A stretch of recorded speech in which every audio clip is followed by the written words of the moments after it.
কালি হয়তো ব্যাখ্যা আছে কি কৈছে অ তুমি আমি দুয়ো গইলে মিলিবে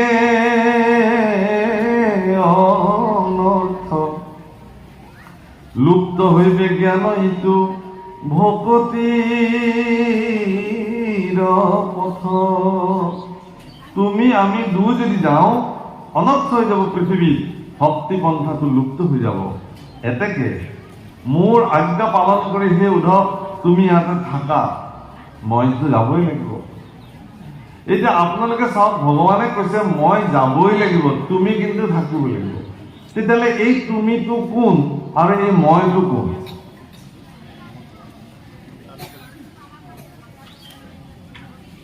এই তুমিটো কোন জানে এই তুমিটো হল আমাৰ প্ৰত্যেকৰে শৰীৰত থকা বিবেক বুদ্ধি বোধ শক্তি যাক আমি উদ্ধৱ বুলি কওঁ আত্মতত্ত্ব বিশ্লেষণ আৰু তেওঁ কোন যিজনে নিজকে মই বুলি কৈ আছে প্ৰত্যেকৰে ভিতৰত মই বিদ্যমান হৈ আছে সেই মই মানে অহং সংস্কৃতত অহং মানে মই বুলি ক'ব পৰা জগতত এজনেই আছে পুৰুষ এইজন পৰম পুৰুষ ভগৱান শ্ৰীকৃষ্ণ নিজে গতিকে মোৰ শৰীৰত স্বয়ং মোক চৈতন্য কৰি ৰখা কৃষ্ণ পুৰুষে এই শৰীৰটো এৰি এদিন যাবই লাগিব জন্মৰ লগতে উপজি মৃত্যু সি উপজি আহিছে নিৰ্দিষ্ট সময়ত এই শৰীৰটো ত্যাগ কৰি ভগৱান আত্মশক্তি এদিন গুচি যাব আৰু এই শৰীৰটো পঞ্চৱতী শৰীৰটো সাত শৰীৰ লগত সমান কৰি জ্বলাই ভস্মীভূত কৰি দিয়া হ'ব থাকিব কি আপোনাৰ অস্তিত্ব কেনেকে থাকিব পৃথিৱীত তেতিয়াহ'লে আমাৰ জীৱনবিলাকৰ অৱস্থা কি জানে আমাৰ জীৱনবিলাকৰ অৱস্থা এনেকুৱা যে আমাৰ মৃত্যুৰ পিছত আমাৰ সতি সন্ততিও আমাক মনত নাৰাখে 3 বছৰমান শ্ৰাদ্ধ পাতিব বাৰ্ষিক 4 বছৰ পাহৰিলে ইছৰাম আজি আছিল আমাৰ দেউতাৰ তিথিটো পাহৰিলে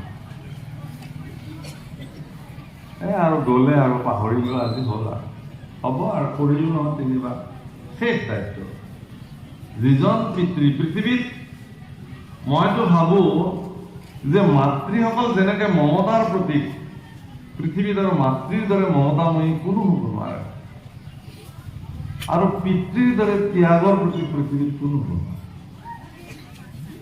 এগৰাকী পিতৃ সন্তান সন্ততিৰ কাৰণে যিমান ত্যাগ কৰিব পাৰে সিমান ত্যাগৰ প্ৰতি পৃথিৱীত দ্বিতীয় কোনো হ'ব নোৱাৰে সন্তান সন্ততি এইবোৰৰ কথা উপলব্ধি নকৰে আজিৰ তাৰিখত সমস্যা হৈছে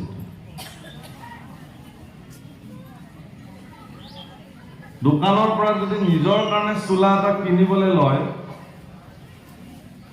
পিতৃৰ মনলৈ এনেকুৱা ভাৱনা আহে মই এতিয়া নিকিনিলেও হ'ব মোৰ চলি যাব তাতকে মই মোৰ ল'ৰা ছোৱালী হাললৈ লৈ যাওঁ এই বুলি ল'ৰা ছোৱালী হাললৈ কিনি আনিব আৰু আনি সিহঁতক যেতিয়া দিব আৰু নতুন চোলা পাই ল'ৰা ছোৱালী হালে যেতিয়া আনন্দত আত্মহাৰা হৈ যাব পিতৃয়ে তেতিয়াই নিজকে কাপোৰ পিন্ধা বুলি ভাবি লয় মই পিন্ধিলো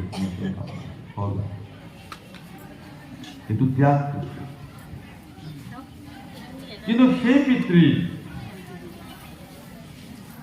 অন্ন খাবলৈ বহিলে যেতিয়া সন্তানটো আহি কোলাত বহি দিলে তাৰ পৰা ভালৰো ভালখিনি বাছি সন্তানটোক খুৱাই দিলে পত্নীয়ে কৈ আছে তাক খুৱাইছো আপুনি খাই যাওকচোন হ'ব কিন্তু পিতৃয়ে নামানে নিজ হাতে এবাৰ দুগৰা হলেও খুৱাই দিব পাৰিলে তেওঁ আত্মসন্তুষ্ট কৰে এইবিলাক মায়াৰ বন্ধন প্ৰভুসকল কিন্তু সেই পিতৃয়ে বৃদ্ধ হৈ যিদিনাখন নিষ্কৰ্ম হৈ যাব কোঠালিটো তেওঁৰ জীৱনৰ সমস্ত পৃথিৱীখন সীমাবদ্ধ হৈ যাব বাৰান্দাতে তিনিমূৰীয়া হৈ এখন চকীত বহি থাকিব ভাগৱতৰ 3য় স্কন্ধত বৰ্ণন কৰিছে পুত্ৰ বোৱাৰীয়ে খাবলৈ দি পেলাই ক'ব বুঢ়া খা আৰু মৰ সোনকালে ইয়াত কিনো কৰিছ তিয়াই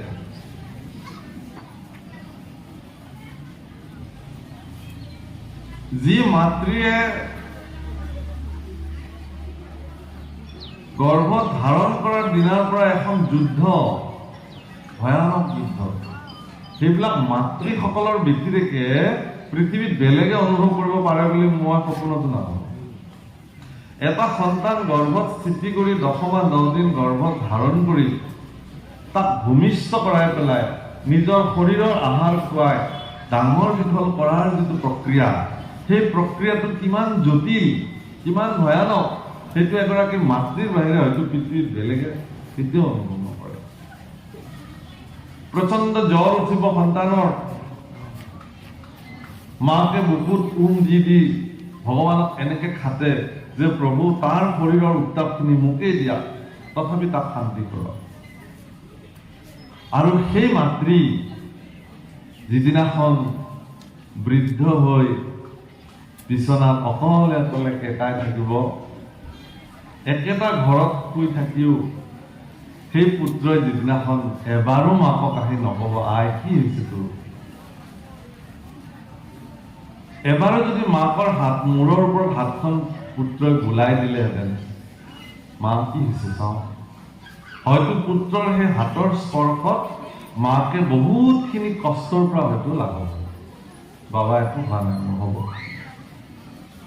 পিতৃ যদি তেনেকে বিচনাত পৰি থাকে, সন্তানে গৈ পেলাই যদি এবাৰ সেই বৃদ্ধ পিতৃক এবাৰ যদি স্পৰ্শ সুখ দি পেলাই, দেউতা কি হৈছে তোমাৰ, কোৱাচোন, একো নাই, মই আছো নহয়, তোমাক মই চিকিৎসা কৰিম, সেই বাক্যখিনি হয়তো পিতৃৰ কাৰণে সৰ্বশ্ৰেষ্ঠ ঔষধ হিচাপে পৰিগণিত হ'ব। চিকিৎসা কৰক বা নকৰক, কিন্তু পুত্ৰজন কাষত আহিছে। কিন্তু এতিয়া এনেকুৱা পৰিৱেশ হৈছে, আমি যিমান শিক্ষিত হ'বলৈ গৈছো, আমি যিমান সম্ভ্ৰান্ত হ'বলৈ গৈ আছো, এতিয়া পিতৃ মাতৃসকল সন্তানৰ পৰা অৱহেলাৰ পাত্ৰ হৈছে। দেউতাকে ফোন কৰিছে, আমাৰ আগত ব্যক্ত কৰে পিতৃ, বহুত পিতৃ, যে বাপ আমি এতিয়া অকলে থাকো ঘৰত, বুঢ়া বুঢ়ী, বোলে আপোনাৰ ল'ৰা বোলে অমুকত থাকে, বোলে আহেনে, ফোন কৰোঁ, কৰিলে ফোনতে খবৰ লয় সি, কিন্তু সিও আহিব নোৱাৰে দিয়কচোন তাৰ ব্যস্ততাৰ কাৰণে। পিতৃ তেতিয়াও বুজি পাইছে যে তেওঁৰ ব্যস্ততাৰ কাৰণে তেওঁ আহিব নোৱাৰে, কিন্তু অন্তৰ দুহি গৈছে ভিতৰত। এজন মানুহৰ 3টা পুতেক, এজন আমেৰিকাত থাকে, এজন ক'ৰবাত বেলেগত থাকে, আৰু এজন পঢ়া শুনাত বেয়া কাৰণে ঘৰতে হাল চাল বাই থাকে। এজন মানুহে কৈছে আপোনাৰ 3টা ল'ৰা, 2জনটো বহুত বিশেষ স্থানত আছে, ইয়াৰ একো নহ'ল, ই অলবদ্ধ নেকি, বোলে ই অলবদ্ধ নহয়, ইয়ে মোৰ আচল পুত্ৰ। সেইকেইটাতো বহুত চোকা হৈ পেলাই এতিয়া এনেকুৱা জেগাত আছে, সিহঁতক মই দেখাই নাপাওঁ, অন্ততঃ ই নহ'লেতো মোৰ অৱস্থাই নোহোৱা হৈছিলে। এই বৃদ্ধ অৱস্থাত এই অলবদ্ধটোৱে মোক এতিয়া চাইছে। তাৰমানে সেইকাৰণে প্ৰভুসকল পৃথিৱীত কিমান ধাৰ্মিক তেওঁ, কিমান তীৰ্থস্থান কৰিছে, কিমান যজ্ঞ কৰিছে, কিমান ঈশ্বৰৰ সেৱা কৰিছে, সেইটো লেখত ল'বলগীয়া কথা নহয়।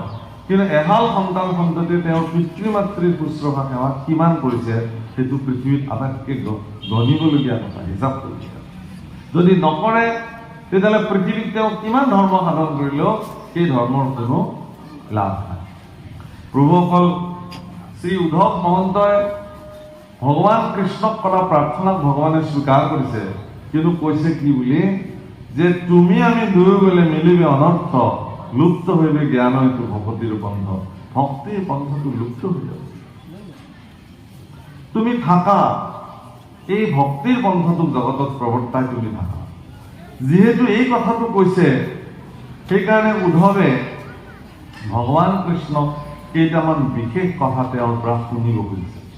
কাৰণ এইকেইটা কথা তেওঁ জানিলে তেওঁ ভক্তি বিস্তাৰ কৰিব পাৰিব, আৰু সেই কথাকেইটাই হ'ল আজিৰ প্ৰশ্ন। সম কাক বোলে, দম কাক বোলে, শৌচ কাক বোলে, সত্য কাক বোলে, দান কাক বোলে, মহালাভ কি, যজ্ঞ কাৰ নাম, শৌৰ্য কাক বোলে, গুণ কি, কাক মূৰ্খ বোলে, কাক পণ্ডিত বোলে, কোনজন দৰিদ্ৰ, কোনজন দুখী, কোনজন বন্ধু, কাক সুৰ বোলে, দেৱতা বোলে, কাক মহাধন বোলে, সম্পত্তি বোলে, আৰু কাক পন্থ বোলে, কাক বিপন্থ বোলে, কোন সুখ, কোন দুখ, কোন স্বৰ্গ, কোন নৰক, কাক গৃহ বোলে, কোন ধনৱন্ত, কোন ঈশ্বৰ, কোন অনিশ্বৰ। এইখিনি কথা মোক তুমি ক'ব লাগে। আৰু কি বুলি কৈছে শ্ৰী উদ্ধৱ মহন্তই ভগৱানৰ পৰিচয় দিছে কি বুলি, কোনোবা ঈশ্বৰ অনিশ্বৰ কোনো প্ৰাণী, কোন ঈশ্বৰ কোন অনিশ্বৰ, আৰু কৈছে যে আপুনি সৰ্বজ্ঞ জগতৰ অন্তৰ্যামী, তুমি জগতৰ অন্তৰ্যামী, তুমি সৰ্বজ্ঞ প্ৰভু, তুমি কোৱা। তাৰমানে উদ্ধৱ মানে বোধ, কৃষ্ণ মানে আত্মা। আমাৰ শৰীৰটো গুচি যাব, বোধ শক্তিটো পৃথিৱীত জীয়াই থাকিব। আপুনি যদি এই কথাখিনি উপলব্ধি কৰে, পৃথিৱীত আপোনাৰ সন্তান সন্ততিয়ে আপোনাক জীয়াই নাৰাখিব পাৰে, জাগতিক জগতে আপোনাৰ মৃত্যুৰ পিছতো আপোনাক কিন্তু জীয়াই ৰাখিব। যেনেকে সশৰীৰে পৃথিৱীৰ পৰা গুচি যোৱা আজিও বহু ব্যক্তি আছে, কালজয়ী পুৰুষ, যিসকলৰ আদৰ্শক আজিও জগতত মানুহে জীয়াই ৰাখি তেওঁলোকক সমাজত জীৱন্ত কৰি ৰাখিছে। এই আদৰ্শক প্ৰতিষ্ঠা কৰিবৰ কাৰণে কৃষ্ণ উদ্ধৱ সংবাদত এই কথাখিনি উল্লেখ কৰিছে। আমি আগবাঢ়িছো। হে ৰাম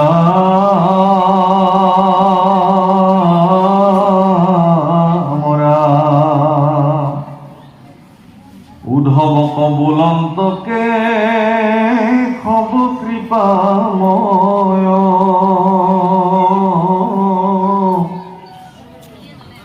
পুছিলা পৰম ভাগৱত ধৰ্মচয়, আৰ মহা মহাজনে যাক নজানে সাক্ষাৎ, পৰিবুবে কত মূৰ সন্মত তোমাত,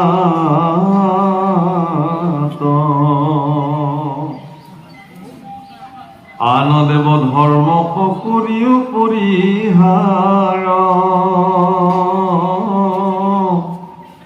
মত মাত্ৰ এক চিত্তমতি ভৈলা যাৰ, যিজনে জানিলা মই পৰম বান্ধৱ, তাৰে নাম সময়ে জানিবা উদ্ধৱ। 1 নম্বৰৰ পৰা আৰম্ভ কৰিছে সম কাক বোলে। অত্যন্ত গুৰুত্বপূৰ্ণ কথা, আপোনালোকৰ জীৱনৰ লগত সম্পৃক্ত এটা কথা। ভগৱন্ত পুৰুষে উদ্ধৱক ক'লে যে হে উদ্ধৱ, যি কথা তুমি সুধিলা পৰম ভাগৱত এয়া, মহাজনে যাক নজানে সাক্ষাৎ, মহাসন্তসকলেও এইবোৰ কথা নাজানে, পৰম জ্ঞানীসকলেও এইবোৰ কথা নাজানে, কৰিব বেকত মূৰ সন্মত তোমাক। আজি পোন প্ৰথমবাৰৰ কাৰণে তোমাক মই মোৰ এই কথাসমূহ ব্যক্ত কৰিম। আন দেৱ ধৰ্মক কৰিও পৰিহাৰ, মত মাত্ৰ একচিত্তমতি হইলা যাৰ, যিজনে জানিলে মই পৰম বান্ধৱ, তাৰে নাম সময়ে জানিল। যিজনে সমস্ত পৰিত্যাগ কৰি কেৱল ভগৱান কৃষ্ণকে সৰ্বে সৰ্বাত ঈশ্বৰ বুলি মানি ললে, তেওঁৰ দুখানি অভয় চৰণত যিজনে নিজকে সমৰ্পিত কৰিলে, যিজনে জানিলে যে ময়ে তেওঁলোকৰ কাৰণে সৰ্বশ্ৰেষ্ঠ, এই ভাৱনাটোকে সম বোলে। তালব্য স আৰু সম। এই সমৰ বিপৰীতটো কি জানে? অহম মম ভাৱনা।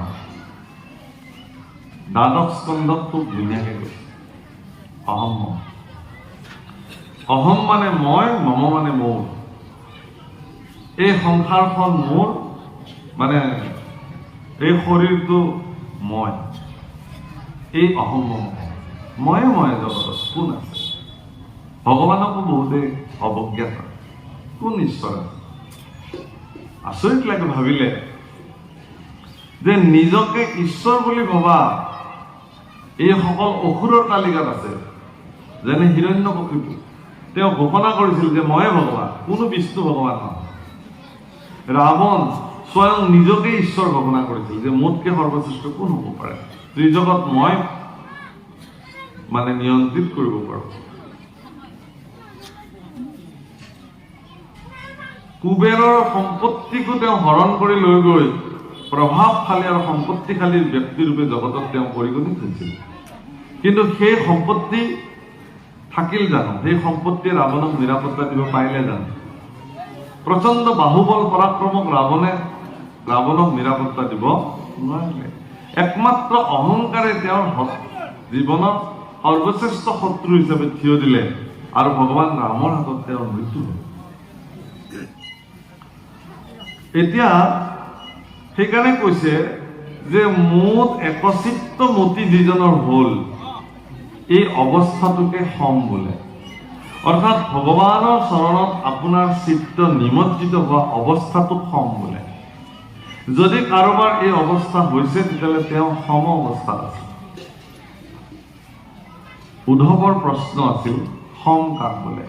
তাৰমানে ভগৱানক পাবৰ কাৰণে প্ৰথমটো ষ্টেপ, ঈশ্বৰক প্ৰাপ্তিৰ প্ৰথমটো সোপান কি? যে তুমি ব্যতিৰেকে মোৰ আৰু কোনো নাই, তুমি মোৰ জীৱনৰ সৰ্বেসৰ্বা। এই কথাখিনি অৰ্জুনে যিদিনাখন ভগৱান কৃষ্ণক প্ৰাৰ্থনা কৰিছিল, অৰ্জুনৰ শ্ৰীমুখে ব্যক্ত হৈছিল। ত্বমেব মাতা চ পিতা ত্বমেব, ত্বমেব বন্ধু চ সখা ত্বমেব,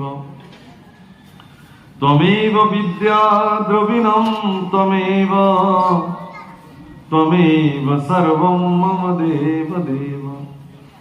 তুমি মোৰ পিতৃ, তুমি মোৰ মাতৃ, তুমি মোৰ বন্ধু, তুমি মোৰ সখা, তুমি মোৰ বিদ্যা, তুমি মোৰ বুদ্ধি, তুমি মোৰ দ্ৰব্য, তুমি মোৰ সম্পত্তি সমস্ত। শেষত কি বুলি কৈছে? ত্বমেব সৰ্বম মম দেব, তুমি মোৰ সমস্ত, তুমি ব্যতিৰেকে মোৰ আৰু বেলেগ কোনো নাই। এজন সমৰ্পিত ভকতৰ এয়া মনোবৃত্তি, দৃষ্টি, এয়াই তেওঁৰ দৃষ্টিকোণ যে মোৰ কিবা আছে যদি সেয়া তোমাৰ, মোৰ বুলি বেলেগ। যেতিয়ালৈকে মোৰ বুলি ভাবি থাকিব তেতিয়ালৈকে তেওঁ ভগৱানক প্ৰাপ্তি হ'ব নোৱাৰে। যিদিনাখনে ভগৱানৰ বুলি ক'ব নিজক, ময়ো তোমাৰেই প্ৰভু, মোৰনো নিজৰ অস্তিত্ব কি আছে, তুমি ব্যতিৰেকে মোৰ কোন আছে, এই ভাৱনাটোক, এই অৱস্থাটোক সম বোলে। পিছত কৈছে কি বুলি? হে ৰাম মোৰ কথা কৰ্ণে শুনয় কৰ্ণে, মুখে বোলয় ৰাম, ও যিটো হস্ত দুই মাত্ৰ মোৰ কৰয় কাম, হে ৰাম মোৰ ৰূপ চিন্তনত মনে কৰে শ্ৰম, জানা প্ৰাণ সুখী আবে তাকে বুলি দম। মোৰ কথা কাণেৰে শুনে আৰু মুখেৰে যিজনে ৰাম বোলে, মোৰ ৰূপ চিন্তন কৰিবৰ কাৰণে মানসিকভাৱে যিজনে শ্ৰম কৰে, এই অৱস্থাটোক দম বোলে। একদম ঘৰুৱাভাৱে দম শব্দটোৰ এটা ব্যৱহাৰিক দিশ আছে। কি বুলি কয়? দম আছে যদি ওলাই কয় না, চাওঁ কিমান দম আছে। দম মানে ক'বলৈ গ'লে আপোনাৰ ভিতৰত পুঞ্জীভূত হৈ থকা শক্তিটোৰ অনুমান যে মোৰ দম আছে, মই ইয়াৰ লগত যুদ্ধ কৰিব পাৰিম। সেইকাৰণে সেই দমটোৰ দ্বাৰা সেই প্ৰত্যাহ্বানটো জনায়, আহা কিমান দম আছে মই চাই লওঁ। কিন্তু ভগৱান কৃষ্ণই আজি উদ্ধৱৰ আগত কৈছে যে তুমি হৃদয়ত মোৰ ৰূপটো চিন্তা কৰি মুখেৰে নাম লোৱাচোন, কিমান দম আছে। যিজনে এই কামটো সম্পাদিত কৰিব পাৰিছে তেওঁৰ জীৱনত, তেওঁ শক্তিশালী পুৰুষ, তেওঁৰ দম আছে। আপুনি এবাৰ কৰকচোন, এইটো শূন্য চিন্তা বুলি কয় দৰ্শনত। একো নভবাকে থকাৰ যিটো ব্যৱস্থা, একো নভবাকে এক ছেকেণ্ড থাককচোন, শূন্য চিন্তাত নোৱাৰে থাকিব। কিবা নহয় কিবা ভাৱনাই ক্ৰীড়া কৰিবই। মানুহৰ মগজুটো এনেকুৱা এটা ভয়ংকৰ অৱস্থাত থাকে যে গুৰু সেৱা কৰিবলৈ বহিলেও, খুব শান্ত শিষ্ট পৰিৱেশত গুৰু সেৱা কৰিবলৈ বহিলেও আজি মানে কাক লগ কৰিবলগীয়া আছে, কাৰ পৰা পইচা ল'বলগীয়া আছে, কাক কি বুলি ক'বলগীয়া আছে, গোটেই দিনটোৰ তালিকাখন মগজুত এটাকে সেইখিনি সময় কাৰণে সেইখিনি সময় খুব শান্ত শিষ্ট সময়ৰ কাৰণে সেইখিনি সময়ত গোটেই কথাবিলাক আহি থাকে। তেতিয়া ভগৱানৰ ৰূপো কেনিবা গ'ল, নামো কেনিবা গ'ল। দম এগৰাকী শৰণদাতা গুৰুৱে যেতিয়া শৰণ দিব, তেতিয়া তেওঁ শিষ্যক তেওঁৰ হৃদয়ত ভগৱানৰ মূৰ্তি, শ্ৰীমূৰ্তি, ধ্যানময় মূৰ্তি চৈতন্য ৰূপত অংকন কৰি দিব পৰাৰ সামৰ্থ্য থাকিব লাগিব তেওঁ। তেতিয়াহে তেওঁ গুৰুক গুৰি কৰিব পাৰিব, নহ'লে নহয়। গতিকে ভগৱানৰ ৰূপ হৃদয়ত অংকন কৰি দিলে, সেই ৰূপ ধ্যান কৰি যেতিয়া নাম জপ কৰিব, তেতিয়া তেওঁ সিদ্ধ হ'ব সাধনাত। ভাই মুখে বোলা ৰাম, হৃদয় ধৰা ৰূপ, এতেকে মুকুতি পাইবা কহিলো স্বৰূপ। হৃদয়ত ৰূপ ধৰি মুখেৰে নাম বুলিব পাৰিব লাগিব। মূৰ ৰূপ চিন্তনত মনে কৰে শ্ৰম। মানসিক শ্ৰম, কিমান শ্ৰম কৰিব লাগিব, কিমান যুদ্ধ কৰিব লাগিব, আপুনি চব বাদ দি পেলাই ভগৱানক চিন্তা কৰিব। দক্ষিণ ভাৰতত একনাথ বাবা বুলি এজন বাবা আছে। তেওঁ বাকসিদ্ধ পুৰুষ আছিলে, যি কয় ত্ৰিকালজ্ঞ পুৰুষ, ভূত ভৱিষ্যত ক'ব পাৰে। এজন প্ৰসিদ্ধ ব্যৱসায়ী। তেওঁ ৰাতিপুৱা যেতিয়া গা পা ধুই এনেকে ধূপ ধূনা দি মন্দিৰলৈ তেওঁ যায়, ঈশ্বৰৰ চিন্তা কৰিবলৈ বহে, সেইখিনি সময়ত তেওঁ 1 ছেকেণ্ডটো ঈশ্বৰৰ ৰূপ ধ্যান কৰিব নোৱাৰে। আজি কাক কিমান লাখ টকা দিবলগীয়া আছে, কাৰ পৰা কিমান টকা উঠাবলগীয়া আছে, কি কৰিব লাগিব, এই চব কথা তেওঁৰ মনত সেইখিনি সময়ত আহে। তেওঁৰ মনটো বেয়া লাগে তাৰমানে। আৰে গোটেই দিনটোতো কেৱল এইবোৰেই কৰি থাকো, অকণমান সময়ৰ কাৰণেও ভগৱানক চিন্তা কৰিব নোৱাৰো সুস্থিৰ বাবে। সেইকাৰণে তেওঁ একনাথ বাবাৰ ওচৰলৈ গ'ল। একনাথ বাবা এটা গুহাত বহি দিনে ৰাতি ধ্যান কৰিছে। বাবা প্ৰণাম বোলে, প্ৰণাম। কি হ'ল? মই আজি এটা বিশেষ কথা জানিব আহিছো তোমাৰ পৰা। কিনো? আমি দেখোন 1 ছেকেণ্ড সময়ো ভগৱানৰ ৰূপ ধ্যান কৰিব নোৱাৰো। তুমি 24 ঘণ্টা কেনেকে এনেকে বহি থাকিব পাৰা? এইটো কথা জানিবৰ কাৰণে কৈছে। কিহৰ কাৰণে তোমাৰ এইটো কথা জানিবলৈ মন গৈছে? বোলে ময়ো ভগৱানক এনেকে ধ্যান কৰিব খোজো, অন্ততঃ দিনত 24 ঘণ্টাৰ কিছু সময়তো মই পাৰিব লাগে। একনাথ বাবা ধ্যানস্থ হৈ থাকি গদ চৰেৰে কৰে, নালাগে যোৱা, সময়ে গ'ল তোমাৰ। সময় গ'ল মানে তুমি মাত্ৰ 30 দিনে জীয়াই থাকিবা, 31 দিনৰ দিনাই তোমাৰ মৃত্যু আছে। যোৱা, এই কি 30টা দিন আৰু ধ্যান কৰিলো কি পাবা? আগৰ নিচিনাকে ভোগ বিলাস কৰি কটাই দিয়া, যোৱা। একনাথ বাবাই ক'লে, গতিকে তেওঁতো এইটো কথাটো সাংঘাতিক হ'ল। তেওঁ অত্যন্ত বিষাদগ্ৰস্ত মনেৰে ঘৰলৈ উভতি। পত্নীয়ে সুধিলে, আজি কি হ'ল আপোনাৰ? বোলে মোক আৰু নামাতিবা, গোটেই জীৱনটো যি কেচ কৰিলা আৰু ডিষ্টাৰ্ব নিদিবা, মোৰ মাত্ৰ 30টা দিন। এই 30টা দিন অন্তত মই শান্তিৰে ভগৱানক চিন্তা কৰিবলৈ মোক দিয়া। ল'ৰাকেইটা আহিছে, দেউতা কি হ'ল, আমি অমুকত কি দিম, পইচা কাক কিমান দিম, এই যাক যি দিয়া দিয়া, এই মই চহী কৰি দিলো, চব এইবিলাক একাউণ্ট কি আছে তোমালোকে আজিৰ পৰা চম্ভালিবা, মোক আৰু এইবোৰ নকবা। তোমালোকে যি কৰা এইবিলাক তোমালোকৰ বস্তু, যি মোক একো নালাগে। চব ল'ৰা ছোৱালী গোটাই দিলে। পত্নীক ক'লে, তুমিতো মোক ডিষ্টাৰ্ব নকৰিবা। চবেই গম পাই গ'ল কথাটো। তেওঁলোকৰ দেউতাক মাত্ৰ 30 দিন থাকিব, হাহাকাৰ লাগি গ'ল। ইজনে সিজনক ফোন কৰিলে।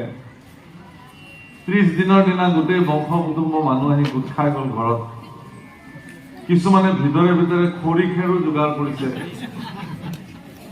তাৰমানে যিহেতু যাবই আজি, 30 দিন পাৰ হৈ গ'ল, মানুহজনটো নমৰিলে। 31 দিনৰ দিনাতে একোৱে হোৱা নাই, যেনে মানুহ তেনেকে বহি আছে, ধ্যানস্থ হৈ আছে ভগৱানক। একনাথ বাবা ঘৰ আহি ওলাইছে। বোলে বাবা, তুমিয়েতো কৈছিলা আমাৰ দেউতা 30 দিনৰ ভিতৰত। ক'ত আছে দেউতা? একনাথ বাবাক দেখা পোৱাৰ লগে লগে তেওঁ প্ৰতিবাদ জনালে, বাবা আপুনি আহিছে। বোলে আজি কিন্তু 31 দিন হ'ল। হয় নেকি? তেওঁ গমেই নাপায় তাৰমানে। তুমি কৈছিলাতো মই 30 দিন থাকিম বুলি, মই দেখোন জীয়াই আছো। কৈছে, শুনা, পৃথিৱীত কোনেও ক'ব নোৱাৰে কাৰ কেতিয়া মৃত্যু আছে।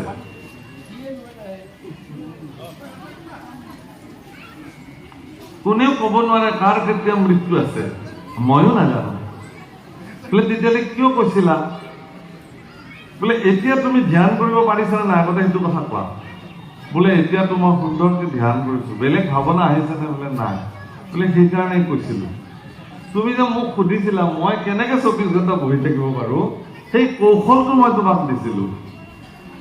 তুমি যে সকলো বাদ দি দিলা, ল'ৰা ছোৱালীক চব দি দিলা, দি এতিয়া মুক্ত হৈ গলা নহয়, এতিয়া তুমি ঈশ্বৰক ধ্যান কৰিব পাৰিবা। এই কৌশলটো মই তোমাক দিছিলো, এতিয়া পাৰিছানে? বোলে পাৰিছো। এনেকে ধ্যান কৰিবা।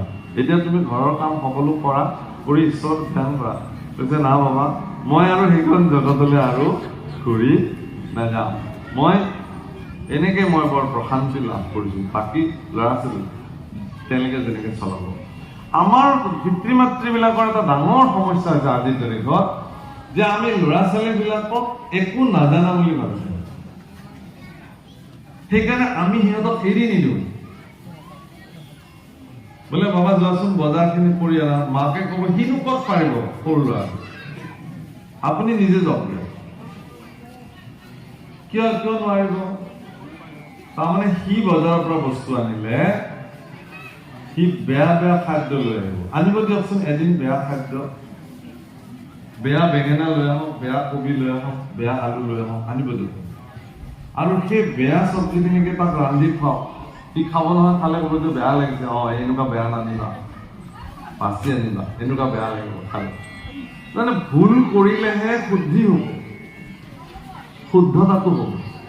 আমি ল'ৰা ছোৱালীবিলাকক একো নজনা বুলি পিতৃ মাতৃবিলাকে আমি এনেকুৱাকে দায়িত্ব লৈ থাকো, বৃদ্ধ অৱস্থালৈকে ল'ৰা ছোৱালীক আমি দায়িত্ব নিদিওঁ। নিজেই টানি খাবনিৰ নিচিনাকে একদম আনি ঈশ্বৰ ধৰ্ম কৰ্ম গুৰু সেৱাৰ প্ৰতি মন নাই। মানে ভকতৰ সংগ প্ৰাপ্তিৰ পিছতো,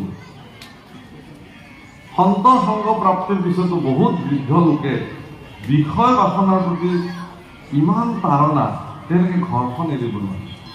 ঘৰৰ যিবিলাক বিষয় সুখৰ কাম সেইবিলাক তেওঁলোকে এৰিব নোৱাৰে। অথচ তেওঁলোকে এৰিলেও এতিয়া এৰিব পাৰে, কাৰণ তেওঁলোকৰ ল'ৰা ডাঙৰ হৈছে, বোৱাৰী পাইছে, নাতি পাইছে। কিন্তু তেওঁ নিজকে কি বুলি ভাবে, যে মইতো এইখন ঘৰৰ মুৰব্বী, গতিকে মই কাম নকৰা হৈ গ'লে কিজানি মোক মানুহে মুৰব্বী বুলি গণ্যই নকৰিব, মোৰ সেৱাৰ পৰা মই বঞ্চিত হৈ যাম। সেইকাৰণে তেওঁ নিজৰ সেৱা প্ৰাপ্তিৰ লোভত ভগৱানৰ সেৱাৰ পৰা নিজক বঞ্চিত কৰিব। সেইটো হ'ল সমস্যা। সেইকাৰণে কৈছে যে আপোনাৰ শ্ৰম, মনৰ শ্ৰম কিমান আছে ভগৱানৰ ৰূপ ধ্যান কৰিবৰ কাৰণে, সেই কথাটোহে তাকে দম বুলিছে। উদ্ধৱে প্ৰশ্ন কৰিছে, সম কাক বোলে, দম কাক বোলে? দমৰ অৰ্থ হীৰা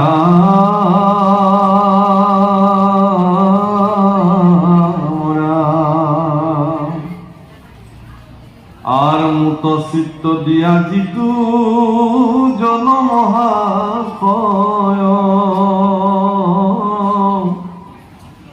হানি অপমান দুখ শোক কহয় ৰাম তাৰে নাম ক্ষমাৱে জানিবায়ু ধব ক্ষমাৱন্ত পুৰুষৰ নাৰী নাহি পৰাভ। ক্ষমাশীল পুৰুষবিলাকৰ হেনো পৰাভৱ নাই। পৰাভৱ শব্দৰ অৰ্থ পৰাজিত। যিবিলাকে আনক ক্ষমা কৰি দিব পাৰে তেওঁলোক কেতিয়াও হাৰ নামানে। আমাৰ ধাৰণাটো হ'ল কি, মোক কৈছে ময়ো কম, কিন্তু আপুনি যিদিনাখন ক্ষমা কৰি দিব পাৰিব কাৰোবাক, আপোনাৰ জয় হ'ব। আপুনি তেওঁ অজ্ঞানী, তেওঁ অজ্ঞানতাৰ ফলত কৰা কৰ্মখিনিত ভগৱানৰ ওচৰত আপুনি সমৰ্পণ কৰি দিয়ক। শ্ৰী শ্ৰী ৰবি শংকৰৰ গাড়ীত এবাৰ কোনোবাই গুলিয়াইছিল। অলপৰে ঘটনা, আজি এবছৰ 2 বছৰ আগত। তেতিয়া সাংবাদিকে যেতিয়া ৰবি শংকৰক সুধিছিল যে এই সম্পৰ্কত আপুনি কি ক'ব, কাৰণ তেওঁ আধ্যাত্মিক গুৰু, আৰ্ট অফ লিভিঙৰ তেওঁ মানে স্ৰষ্টা। তেওঁ কৈছিলে যে মোৰ একো ক'বলগীয়া নাই, যিসকলে এই কামটো কৰিছে মই তেওঁলোকক ক্ষমা কৰি দিছো, ভগৱানে তেওঁলোকক সন্মতি দিয়ক, বাছ ইমানখিনি কথা। কিন্তু আমি হলে কি কৰিলোহেঁতেন, ইয়াৰ উচিত তদন্ত লাগিব, যোনে মোক এনেকুৱা কৰিছে তাৰ মানে একদম নজিৰবিহীন শাস্তি পাব লাগিব, মই তেতিয়াহে শাস্তি পাম। কিন্তু আধ্যাত্মিক গুৰু, ভাৰতবৰ্ষৰ এগৰাকী প্ৰসিদ্ধ আধ্যাত্মিক গুৰু, তেওঁ এই বুলি কৈছে যে মোৰ তাত একো ক'বলগীয়া হ'ব, মইতো এই ক্ষমা কৰি দিলো। সমন্ত পুৰুষৰ নাহি পৰা ভৱ, যে যিজনে মোক চিত্ত দি পেলাই হানি, অপমান, দুখ, সুখ সহিব পাৰে, এইবিলাক ভক্তসকলৰ চৰিত্ৰ। আমাৰ গুৰু আসনবিলাকত আপোনালোকে মন কৰিব, আমাৰ গুৰু আসনবিলাকত মহাপুৰুষ শংকৰদেৱ গুৰুজনাই এটি প্ৰতীক নিৰ্মাণ কৰিলে। কি প্ৰতীক? এটি কাছ আছে, তাৰ ওপৰত এটি হাতী আছে, তাৰ ওপৰত এটি সিংহ আছে। অৱশ্যে আজিকালি বহুতে এই সিংহটো বনৰীয়া সিংহ দি দিয়ে। বনৰীয়া সিংহ নহয়, এইটো নাম সিংহ, প্ৰমত্ত কিশোৰী সিংহ বুলি কয়। এই তিনিওটা প্ৰতীক ইয়াৰ সুকীয়া সুকীয়া অস্তিত্বৰ অৰ্থ আছে। ইয়াৰে যিটো কাছ আছে তলত, সেই কাছটো আচলতে আমাৰ ভকতৰ প্ৰতীক, ভকতসকলক বুজায়। মানে অলপতে মই এটা ভিডিঅ' চালো, ছ'চিয়েল মিডিয়াত আপলোড হৈছে। এটি সিংহই এটা কাছক খাবৰ কাৰণে ইমান প্ৰয়াস কৰিলে দলবদ্ধভাৱে, কিন্তু তাক খাব নোৱাৰে। তেওঁ একদম হাত ভৰি সোমাই একদম পাথৰটোৰ নিচিনা হৈ থাকিল, ইফালে কামোৰে সিফালে কামোৰে, এটা সময়ত হাৰ মানি দিলে, বাদ দিলে। অৰ্থাৎ এনেকুৱা যে ভক্তসকল দৰাচলতে তেনেকুৱা হ'ব লাগে, সংযমী। তেওঁলোকৰ নিজৰ ইন্দ্ৰিয়ক নিয়ন্ত্ৰিত কৰি ৰাখিব পৰাৰ ক্ষমতা ভক্তসকলৰ থাকিব লাগে, যিটো কশ্যপৰ আছে। সেইকাৰণে জীৱসকলৰ ভিতৰত আটাইতকৈ বেছি আয়ুসশীল জীৱটোৱে হ'ল কশ্যপ। কাৰণ তেওঁ ইমান সংযমী, তেওঁ যিকোনো বিপদৰ আশংকা দেখিলেই নিজকে সংযমিত কৰি ৰাখে, তেওঁ নিয়ন্ত্ৰণহীন হৈ নাযায়। আৰু হাতীটো হ'ল পাপৰ প্ৰতীক। ভকতসকলৰ ওপৰত পাপৰ বোজাটো সৰ্বদা তেনেকে থাকে, মনুষ্যসকলৰ ওপৰত। সেই পাপৰ বোজাৰ পৰা ভকতসকলক পৰিত্ৰাণ কোনে দিয়ে? সিংহই দিয়ে। সিংহ নামৰ প্ৰতীক। সংযমীভাৱে ভকতে যেতিয়া নাম জপ কৰিব, নামৰূপী সিংহ আহি সেই মদমত্ত পাপযুক্ত হস্তিক নিয়ন্ত্ৰিত কৰে, তাৰ ওপৰত নাম অৱস্থান কৰে। সেইকাৰণে নামঘোষাত লিখিছে, পুণ্য অৰণ্যৰ মাজে মাধৱৰ নাম সিংহ প্ৰকাশ কৰয় আতি বৰে, যাৰ মহাধনী শুনি পাপমতী হস্তিশয় পলাই আতি ত্ৰাসত লৰে। পুণ্য অৰণ্য, এইখন পুণ্য অৰণ্য। এই পুণ্য অৰণ্যত পাপযুক্ত হস্তিবিলাকে খুব উন্মাদ হৈ থাকে, কিন্তু সিংহৰ নাদ শুনাৰ লগে লগে সেই অঞ্চল এৰি দৌৰি দৌৰি দৌৰি দৌৰি তেনেকে পলায়।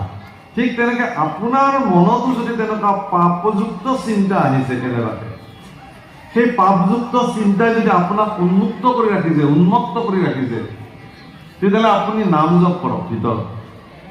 নাম জপৰ ফলত আপুনি নিজকে নিয়ন্ত্ৰিত কৰি পেলাব, আৰু আপোনাৰ নামে যেতিয়া আপোনাৰ শিৰত উঠিব, তেতিয়া আপোনাৰ মানস পথত থকা যিটো উন্মত্ত হাতীৰ যিটো প্ৰকোপ, পাপৰ প্ৰকোপ, তাৰ পৰা আপোনাক তেওঁ পৰিত্ৰাণ দিব। তাৰ বাহিৰে কোনো উপায় নাই।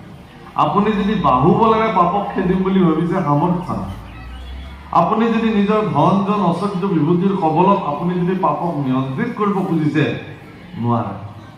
পাপক নিয়ন্ত্ৰণ কৰাৰ উপায় এটাই যে সিদ্ধ গুৰুসকলৰ দ্বাৰা প্ৰাপ্ত চৈতন্য নাম বস্তু তেওঁ যিমানেই জপ কৰিব, সিমানে তেওঁৰ পাপযুক্ত মনটো পুণ্যলৈ ৰূপান্তৰ হ'ব, আৰু নামে তেওঁৰ শৰীৰত ক্ৰীড়া কৰিব।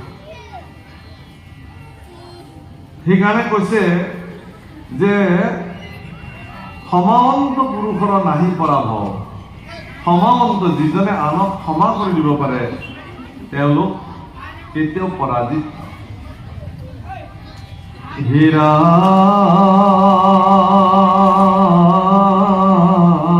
ৰাম, মোৰ মনে ধৰি দিতো তেজয় লোভ কাম, জানিবায়ো ধব বন্ধু ধৈৰ্য তাৰ নাম। ৰাম স্বভাৱক এৰি মুত চিত্ত কৈলা স্থিৰ, মায়াক জিনিলে জানা কেহি মহাবীৰ। যিজনে স্বভাৱক এৰি মুহূৰ্ততে চিত্ত স্থিৰ কৰিলে, তেওঁ মায়াক জিনিব পাৰিলে তেওঁ মহাবীৰ। আৰু যিজনে মোক মনে ধৰি লোভ মোহ ত্যাগ কৰিব পাৰিলে তেওঁকে ধৈৰ্য বুলিছে। এই অৱস্থাটোক ধৈৰ্য বুলি। লোভ আৰু মোহ আমাৰ 6টা শক্তি ৰিপু আছে, আমাৰ শত্ৰু বুলি দিছে। লোভ মোহ কাম ক্ৰোধ মদ আৰু মাৎসৰ্য। লোভৰ বশৱৰ্তী হৈ আমি নকৰিবলগীয়া কাম কৰোঁ, মোহৰ বশৱৰ্তী হৈ আমি জীৱনত বহুত হেৰুৱাওঁ। একমাত্ৰ মোহত অন্ধ হৈ গান্ধাৰীয়ে নিজৰ পুত্ৰ মোহত মোহান্বিত হৈ তেওঁ কি কৰিছিল? ঠিক তেনেকে কয়কেই এইবিলাক তেওঁলোকে নিজৰ পুত্ৰ মোহত মোহান্বিত হৈ জীৱনৰ চূড়ান্ত ক্ষতি সাধন কৰিছে। এই কথা গান্ধাৰীক সোঁৱৰাই দিছে ভগৱান কৃষ্ণই সদুষত, যে তুমি মোহৰ বশৱৰ্তী হৈ তোমাৰ পুত্ৰ মোহ। দুৰ্যোধনৰ প্ৰতি থকা তেওঁৰ চূড়ান্ত মোহ পুত্ৰ মোহ। ধৃতৰাষ্ট্ৰৰো সেই একেই, তেওঁ পুত্ৰ মোহত মোহান্বিত।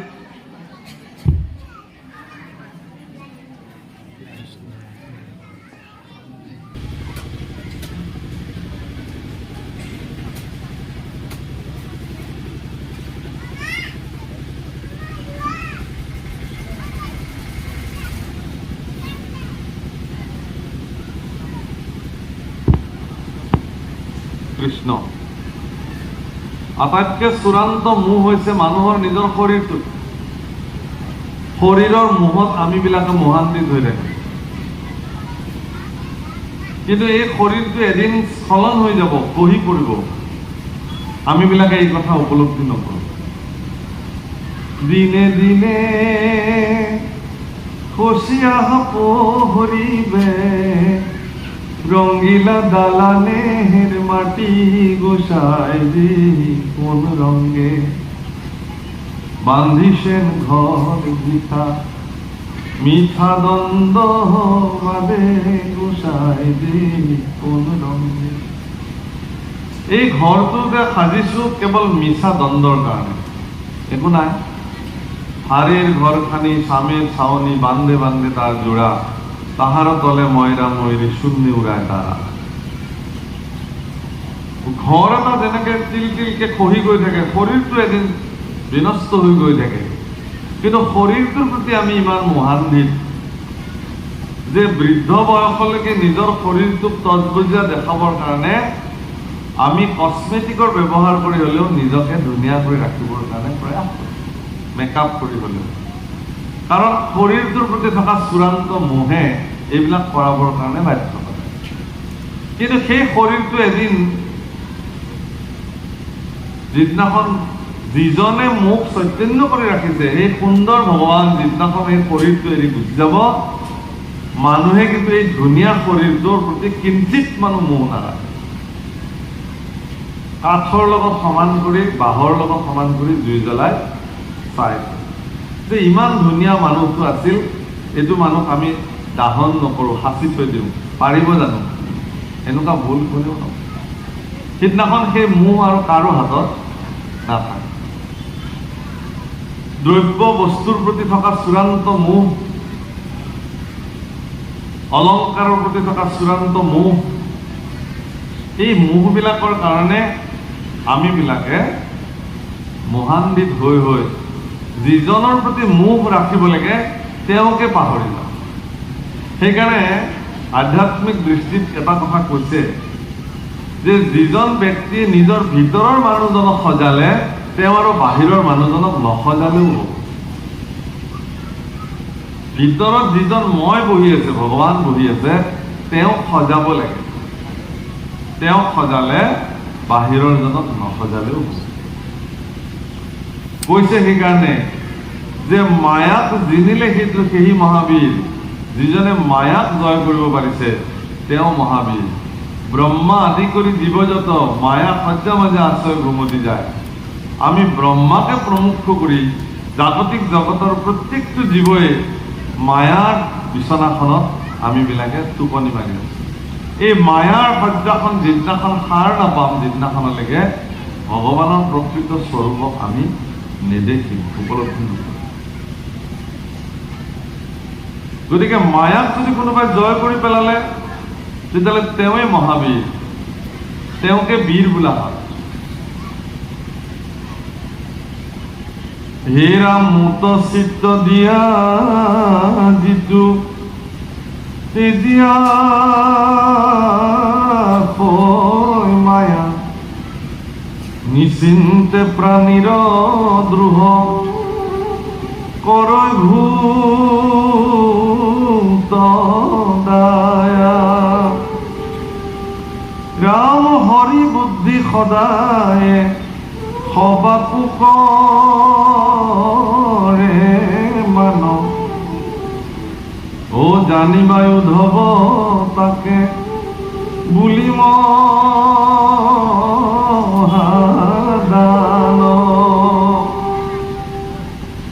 আর মত চিত্ত দিয়া তেজি ভোগয় ভিলাত। জানা তারে নাম মহা তপয় বিনাশ। রাম সমস্ত জগত যিটো দেখ হৰিময়। তাৰে নাম সত্য সখী জানিবা নিশ্চয়।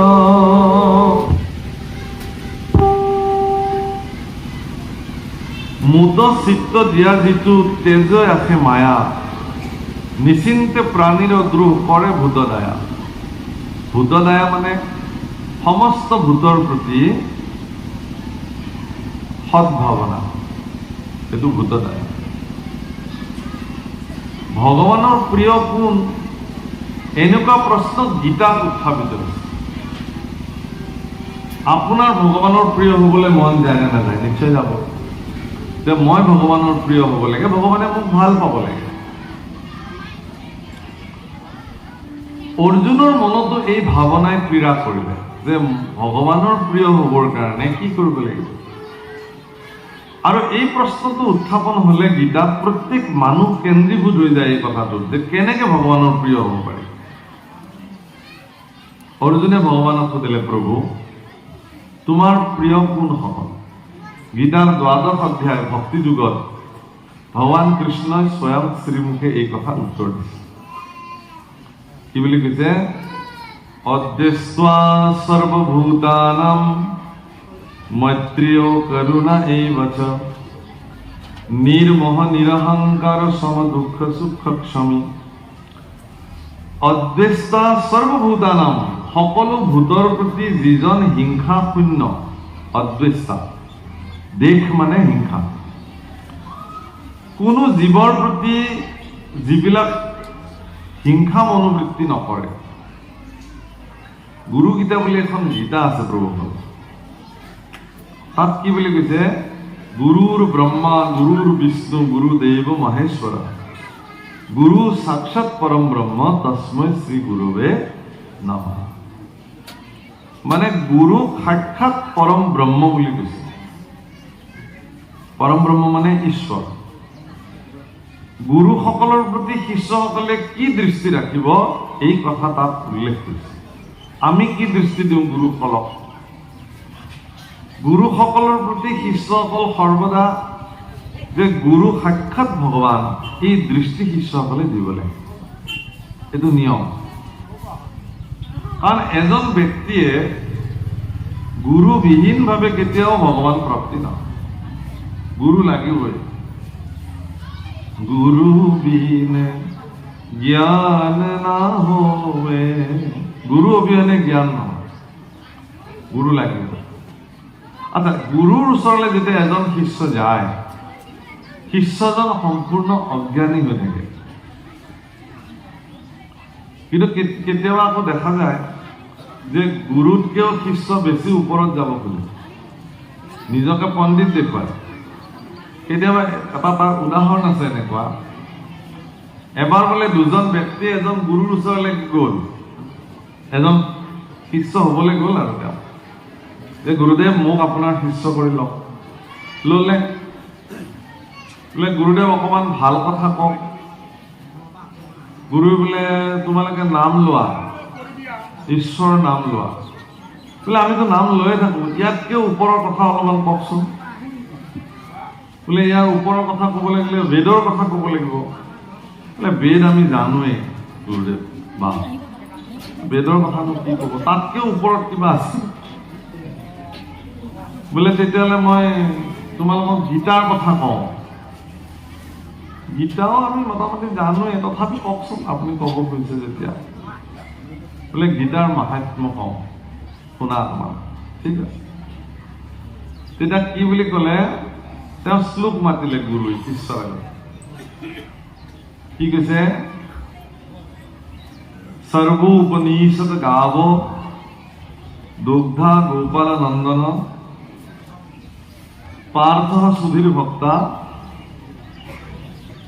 দুগ্ধমৃতম গীতা, গীতা দুগ্ধমৃতম। যে সমস্ত উপনিষদ বিলাক গায়, আৰু এই গায় ক্ষীৰাওতাজন হ'ল ভগৱান কৃষ্ণ নিজেই, আৰু ডামুৰিটো অৰ্জুন নিজেই, আৰু সেই গায়ৰ পৰা নিখৰিত যিখিনি দুগ্ধামৃত সেইখিনি হ'ল গীতা। এইটো হ'ল গীতা মাহাত্ম্য। ইয়াৰ ওপৰত গুৰুই বিস্তৃত ব্যাখ্যা সাধন কৰিলে, তেওঁলোকে শুনিলে। শিষ্যক গুৰু সুধিলে, তুমি বুজি পালানে? বোলে পালো। ভালকে বুজি পাইছা? পাইছো। কিবা থাকিল নেকি সন্দেহ? বোলে থাকিল সন্দেহ। কিনো সন্দেহ? এই যে আপুনি দুটা গাধৰ কথা ক'লে, এইটো কোন এই গাধ দুটা? মানে আচলতে সৰ্ব উপনিষদ গাব দুগ্ধা গোপাল নন্দ। দুগ্ধা মানে গাখীৰ ক্ষীৰাওতাজনক দুগ্ধা বুলি কৈছে, তেওঁলোকে শুনিলে দু গাধা। বোলে এই দুটা গাধা কোন? গুৰুৰ বোলে ভাল শিষ্য পালো মই, আৰু এনেকুৱা শিষ্য হলেতো আৰু ভালেই। গুৰুৱে ক'লে, সেই গাধ দুটাৰ কথা ক'বলৈ থাকিল মোৰো অৱশ্যে। তাৰে 1 নম্বৰ গাধাটো হ'লি তই নিজেই, আৰু 2 নম্বৰ গাধাটো মই নিজে। কাৰণ তোৰ নিচিনা শিষ্যক মই একো ভাবা নিচিন্তাকে শৰণ ভজন দিলো, বুজিছেনে? গতিকে গুৰু সাক্ষাৎ পৰম ব্ৰহ্ম। মই আপোনালোকক খুব নিবেদন কৰিম এই কথা যে আপোনাৰ দৃষ্টিত গুৰুজন সৰ্বদা ঈশ্বৰ, কিন্তু গুৰুসকলৰ এইটো দৃষ্টিভংগী নহয়। গুৰুসকলে গুৰুত্ব যিটো, সেইটো তেওঁলোকৰ পবিত্ৰ কৰ্তব্য বুলি মানে, আৰু ভগৱানৰ আজ্ঞাবাহী ভৃত্য বুলি নিজকে তেওঁলোকে মান্য কৰে। গুৰুসকলৰ এইটো নিজস্ব দৃষ্টি।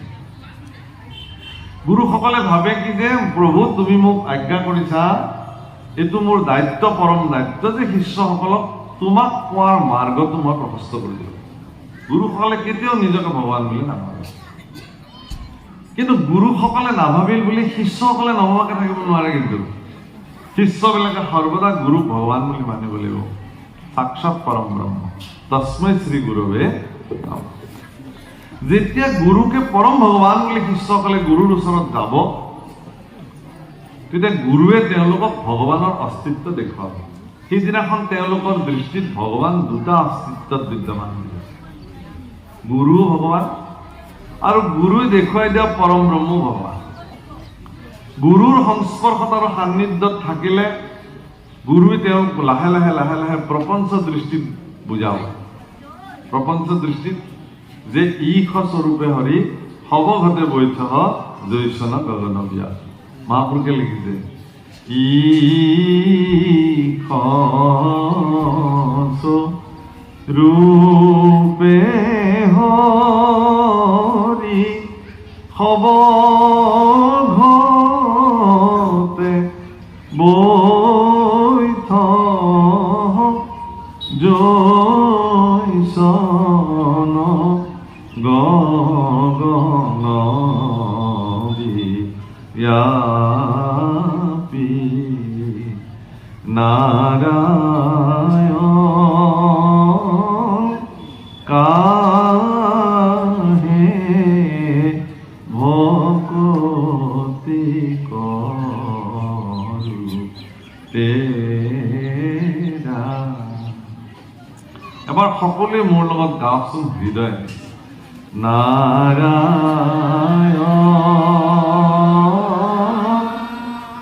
কাহে ভকতি কৰো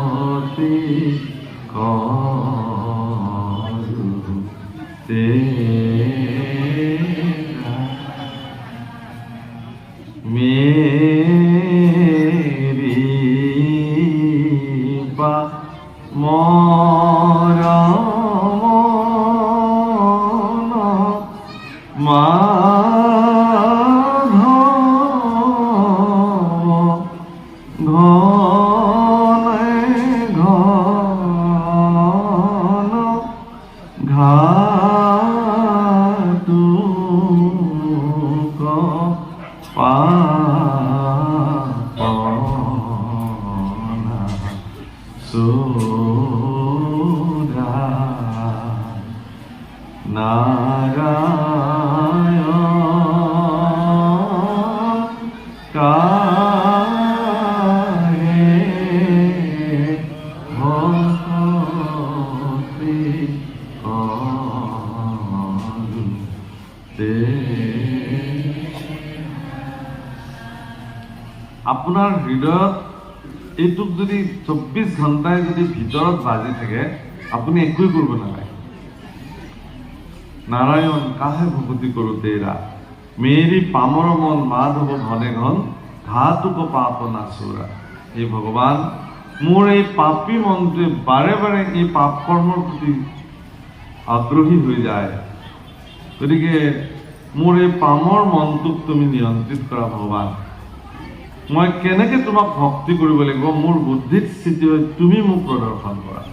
মোৰতো সাধ্য নাই, কাৰণ বিষয় বাসনা সুখত মনুষ্য জন্ম লৈ আমি কেৱল ইন্দ্ৰিয় সুখৰ কাৰণেহে জীৱন ধাৰণ কৰিলোঁ।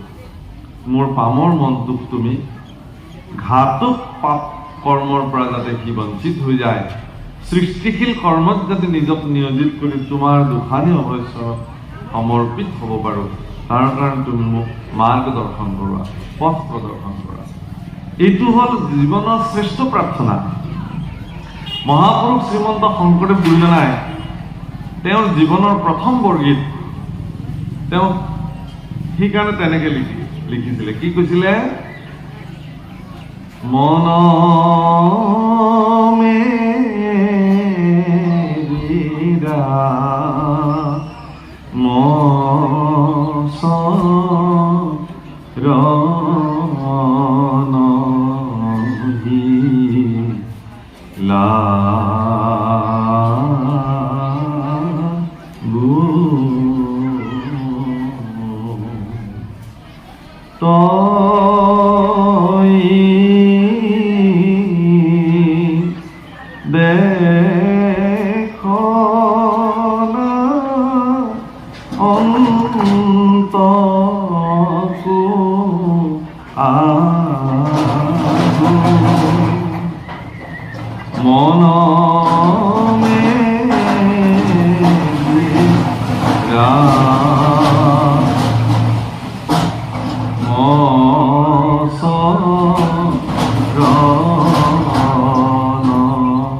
হে মন ৰামৰ চৰণতে লাগ।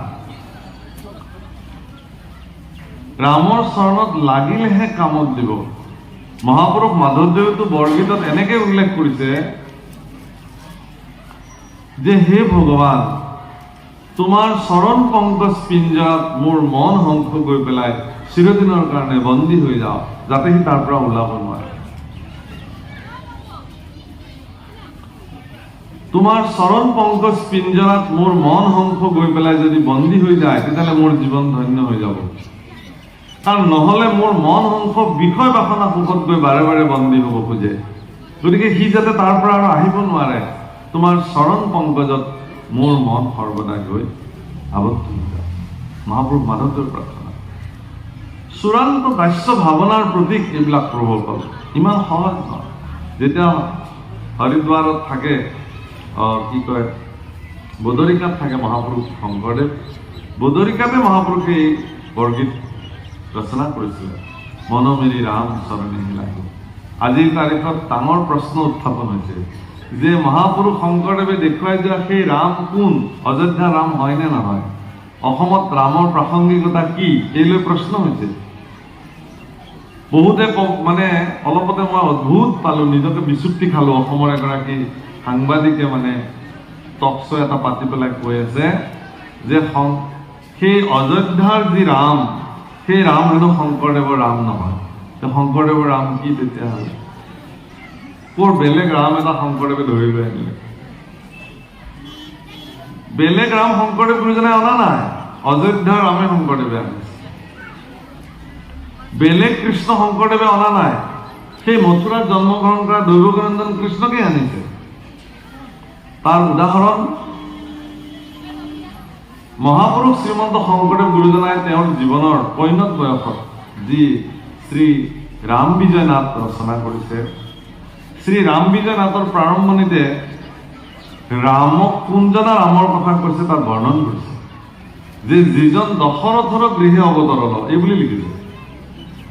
সেই ৰামে আজি ৰাম বিজয় নাটৰ মুখ্য চৰিত্ৰ ভূমিকা গ্ৰহণ কৰিছে।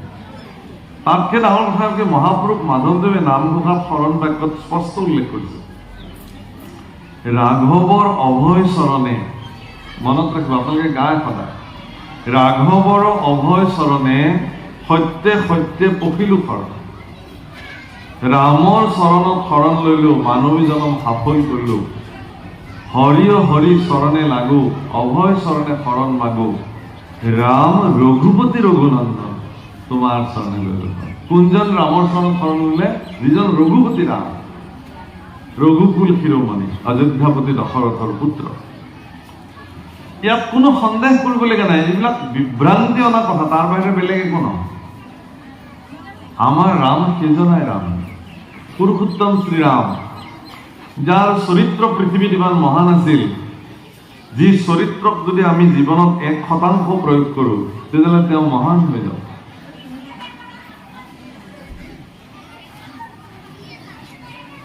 সেইকাৰণে যিদিনাখন বনবাসলৈ যাব ৰাতিপুৱা ৰাম,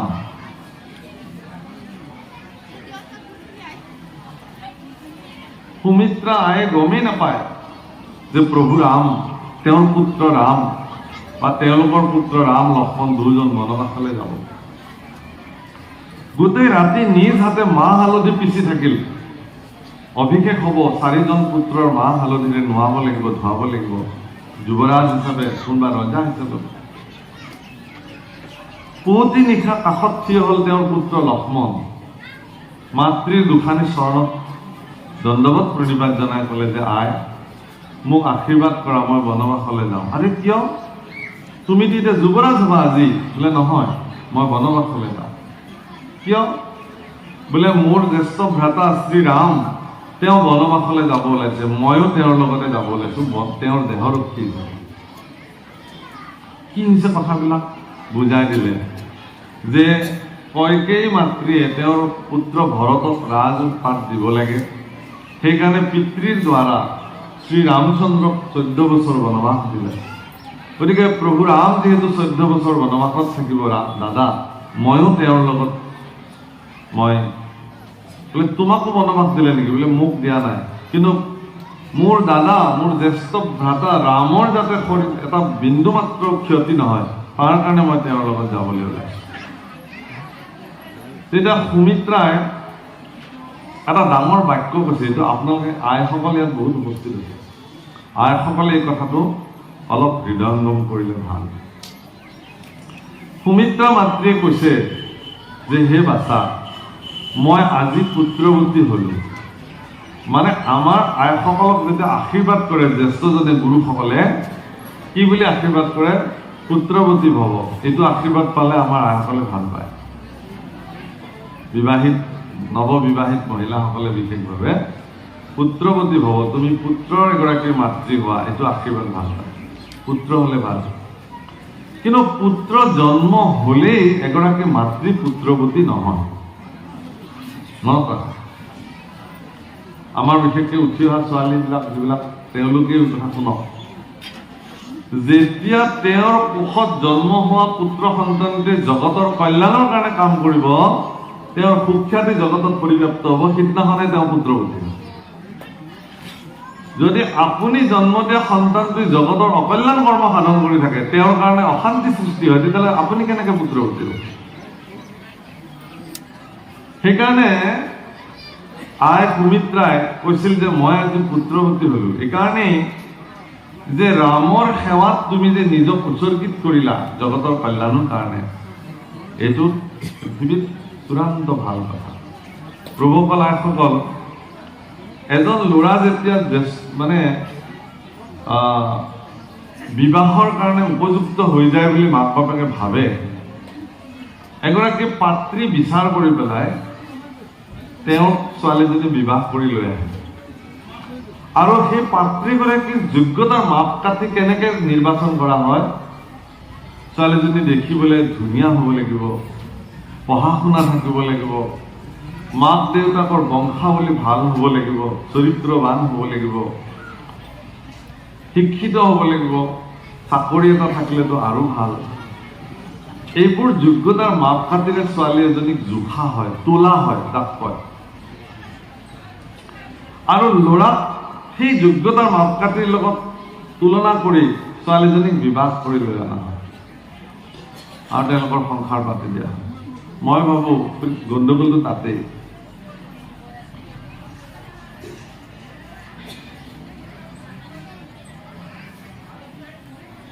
এজনী ছোৱালীক এজন ল'ৰাই চালে, পচন্দ মানে চাবলৈ গ'ল,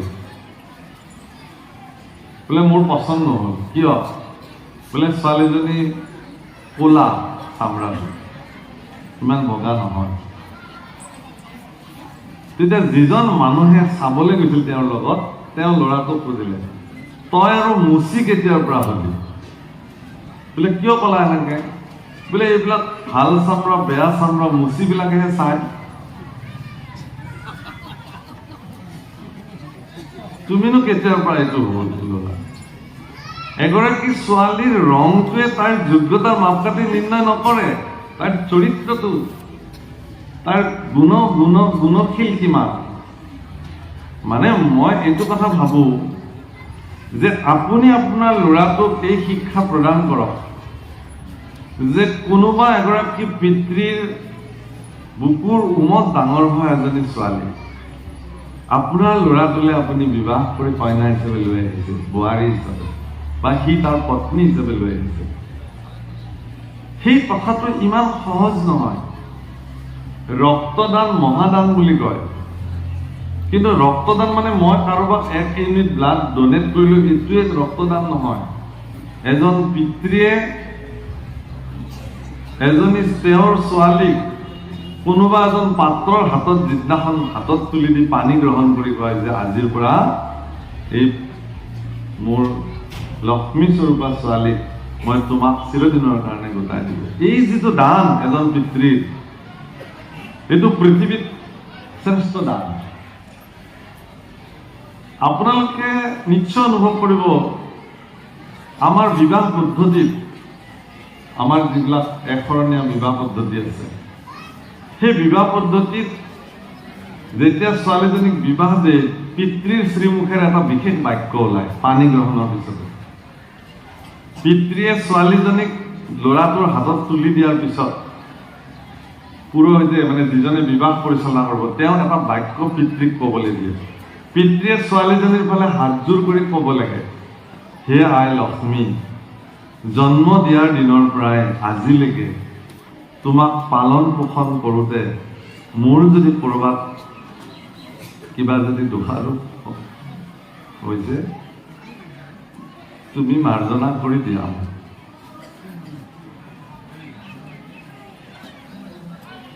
এজন পিতৃয়ে কিমান শিলৰ বোজা এটা হৃদয়ত লৈ পেলাই এইখিনি কথা কয়, সেইটো পিতৃ এজনৰ বাহিৰে হয়তো বেলেগেও খৰচ কৰে। মোৰো এজনী ছোৱালী আছে,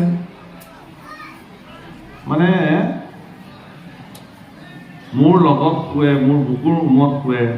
সেই ছোৱালীজনী চিৰদিনৰ কাৰণে মই কাৰোবাক দি দিম, আজিৰ পৰা মা তুমি আৰু কোৰ ছিঙি দিলোঁ তোমাৰ বংশৰ পৰা, তুমি তালৈ যোৱা, ভাল ঘৰ এখন। আচ্ছা, পিতৃৰ এই যিটো ত্যাগ, এই ত্যাগটোৰ কথা যদি এজন পুৰুষে যদি উপলব্ধি কৰিব নোৱাৰে, তেতিয়াহ'লে সেই সংসাৰখন কেতিয়াও সুখৰ সংসাৰ হ'ব নোৱাৰে। যিখন ঘৰত ছোৱালীজনী সৰুৰ পৰা ডাঙৰ দীঘল হ'ল, সেই ঘৰখন এৰি থৈ, পিতৃ মাতৃক এৰি থৈ, বংশ কুটুম্বক এৰি থৈ তাই চিৰদিনৰ কাৰণে গুচি যাব। ইমানখিনি ত্যাগ কৰাৰ বিনিময়ত যদি সেই ছোৱালীজনীৰ ত্যাগক যদি এজন পুৰুষে স্বামী হিচাপে তেওঁক মৰ্যাদা দিব নোৱাৰে, সেই সংসাৰখন কেতিয়াবা সুখৰ হ'ব বুলি ভাবে নেকি? কেতিয়াও নহয়। গতিকে প্ৰত্যেকজন ল'ৰাক আমিবিলাকে পিতৃ মাতৃ এই কথা শিকাব লাগে যে বাবা তুমি মনত ৰাখিবা, এজনী ছোৱালীক কেৱল আনুষ্ঠানিকভাৱে বিয়া পাতি অনাটোৱে পৃথিৱীৰ সকলো শেষ কথা নহয়। এয়া 7 জনমৰ সম্পৰ্ক। সেইকাৰণে আমাৰ আধ্যাত্মিক হিন্দু সভ্যতাত, হিন্দু ধৰ্মত ছোৱালীজনীক পত্নীগৰাকীক অৰ্ধাংগিনী বুলি কয়। মানে মোৰ আধা আজিৰ পৰা তেওঁ, যাক মই বিবাহ কৰি লৈ আহিলোঁ, তেওঁ মোৰ আধা। গতিকে মোৰ সকলো কৰ্মত তেওঁৰ হক আছে, দাবী আছে, অধিকাৰ আছে। ঠিক তেনেকে ছোৱালীগৰাকীকো এই সংস্কাৰেৰে সংস্কাৰিত কৰিব লাগে যে তুমি যিহেতু আমাক সকলোকে এৰি এখন পৰ ঘৰলৈ যাবা, গতিকে সেই ছোৱালীজনী যি আচৰণ কৰিব, সেই আচৰণখন এখন দাপোন হ'ব। সেই দাপোনখনত সেই ছোৱালীজনীৰ বংশ কুটুম্বক মানুহে দৃষ্টি দিব যে এইজনী এনেকুৱা ঘৰৰ ছোৱালী। যদি ছোৱালীজনী সৎ আৰু সংস্কাৰী হয়, তেতিয়াহ'লে মানুহে নিৰ্ণয় কৰিব কি যে ছোৱালীজনী এখন ভাল ঘৰৰ ছোৱালী, এজন ভাল পিতৃৰ ছোৱালী, এজন ভাল মাতৃৰ ছোৱালী। আজিকালি সূত্ৰটো কি হৈছে যে মানে মানুহগৰাকীক সুধিছে বোলে আপোনাৰ ভালনে? বোলে মোৰনো আৰু ক'ত ভাল হ'ব, আছোঁ আৰু। বোলে কিয়? বোলে ল'ৰাটোৱে বিয়া পাতিলে নহয়, মোৰ আৰু ক'ত ভাল হ'ব। আপোনাৰ ল'ৰাই বিয়া পাতিলে আপোনাৰ কি বেয়া? বোলে ঘৈণীয়েকজনীৰ মতেহে চলে এতিয়া মোৰ ল'ৰাটোৱে, এতিয়া আৰু মোৰ দিন বেয়া। বোলে ছোৱালীজনীও বিয়া দিলে নহয়, তাইৰ কেনেকুৱা? বোলে তাইৰ ভাল, তাই বৰ সুখত আছে। কিয়? বোলে তাইৰ মতে চলে ল'ৰাটো, মোৰ এইটোৱেই সুখ জীৱনত। বুজিছেনে কথাটো? বুজিলেনে? ছোৱালীজনী তেওঁ বিয়া দিয়া ছোৱালীজনীৰ মতে ল'ৰাটো চলে, সেইকাৰণে তেওঁৰ সুখ। এতিয়া তেওঁৰ ল'ৰাটো তেওঁৰ পত্নীৰ মতে চলে, এইটো তেওঁৰ জীৱনৰ দুখ। এইটো বাৰু কেনেকুৱা কথা হ'ল? এহাল পতি পত্নী, তেওঁলোকক স্বতন্ত্ৰতাও দিব লাগিব আমি পিতৃ মাতৃয়ে। তেওঁলোক যিহেতু বিবাহ পাশত আবদ্ধ হৈছে, এগৰাকী পত্নী আৰু স্বামীৰ মাজত বহুতখিনি আন্তৰিকতাপূৰ্ণ এটা সম্পৰ্ক। গতিকে কিছু কথা তেওঁলোকে আমাক নক'বও পাৰে, তাৰ কাৰণে আমি যদি ইমান ওপৰতে আমি জপহা দিওঁ, নালাগে, প্ৰয়োজন নাই। থাকক, তোমালোকে লোৱা সিদ্ধান্ত, তোমালোকে সংসাৰ চলাবা। সেইকাৰণে এই কথাবিলাক কোনো বিশ্ববিদ্যালয়ত শিকোৱা নাযায়, কোনো পাঠ্যপুথিৰ পাঠ্যক্ৰম নহয়। এইবোৰ শিকোৱা বিশ্ববিদ্যালয় এইখনেই, সন্তৰ সংঘ। ইয়াত নিজৰ ল'ৰা ছোৱালী লৈ আহিব লাগে, সন্তসকলৰ শ্ৰীমুখে এই কথাবিলাক পঢ়ে। সংসাৰ তত্ত্ব নজনালৈকে আপোনাৰ ল'ৰাক বিয়া পাতি নিদিব, সংসাৰ তত্ত্ব উপলব্ধি নকৰালৈকে আপোনাৰ ছোৱালীকো কাকো বিয়া নিদিব। কেৱল উচ্চ শিক্ষা লৈ আহিছে কাৰণে আপোনাৰ ছোৱালী চব জানে বুলি আপুনি নাপায়। কেৱল উচ্চ শিক্ষা লৈ পেলাই এটা ডাঙৰ চাকৰি কৰিলে বুলি আপোনাৰ ল'ৰাই চব জানে বুলি আপুনি নাভাবে। তাক এগৰাকী আধ্যাত্মিক সামৰ্থ্য গুৰুৰ ওচৰত শৰণাপন্ন কৰাই সংসাৰ তত্ত্ব সম্পৰ্কীয় বৃত্তিক কথা তেওঁক আগতে জানিবলৈ দিয়ক, অধ্যয়ন কৰিবলৈ দিয়ক, তাৰপিছত সংসাৰ কৰিব। দেখিব যে এইখন সংসাৰ কৰিব। সেইকাৰণে প্ৰভুসকল সেইসকল মহাবীৰ যিবিলাকে মায়াক জয় কৰিব পাৰে, যিবিলাকে নিজক নিয়ন্ত্ৰিত কৰিব পাৰে, আমি কেতিয়া সামৰিব লাগে আমাক ক'ব, কাৰণ এফালে হুলস্থুল এটা হৈ আছেতো, আমি আকৌ দেৰি কৰিছো যেন লাগিছে। হা হা মানে এটা যদি হেৰি হৈছে তেতিয়াহ'লে কৈ দিব, আমি সামৰি দিম।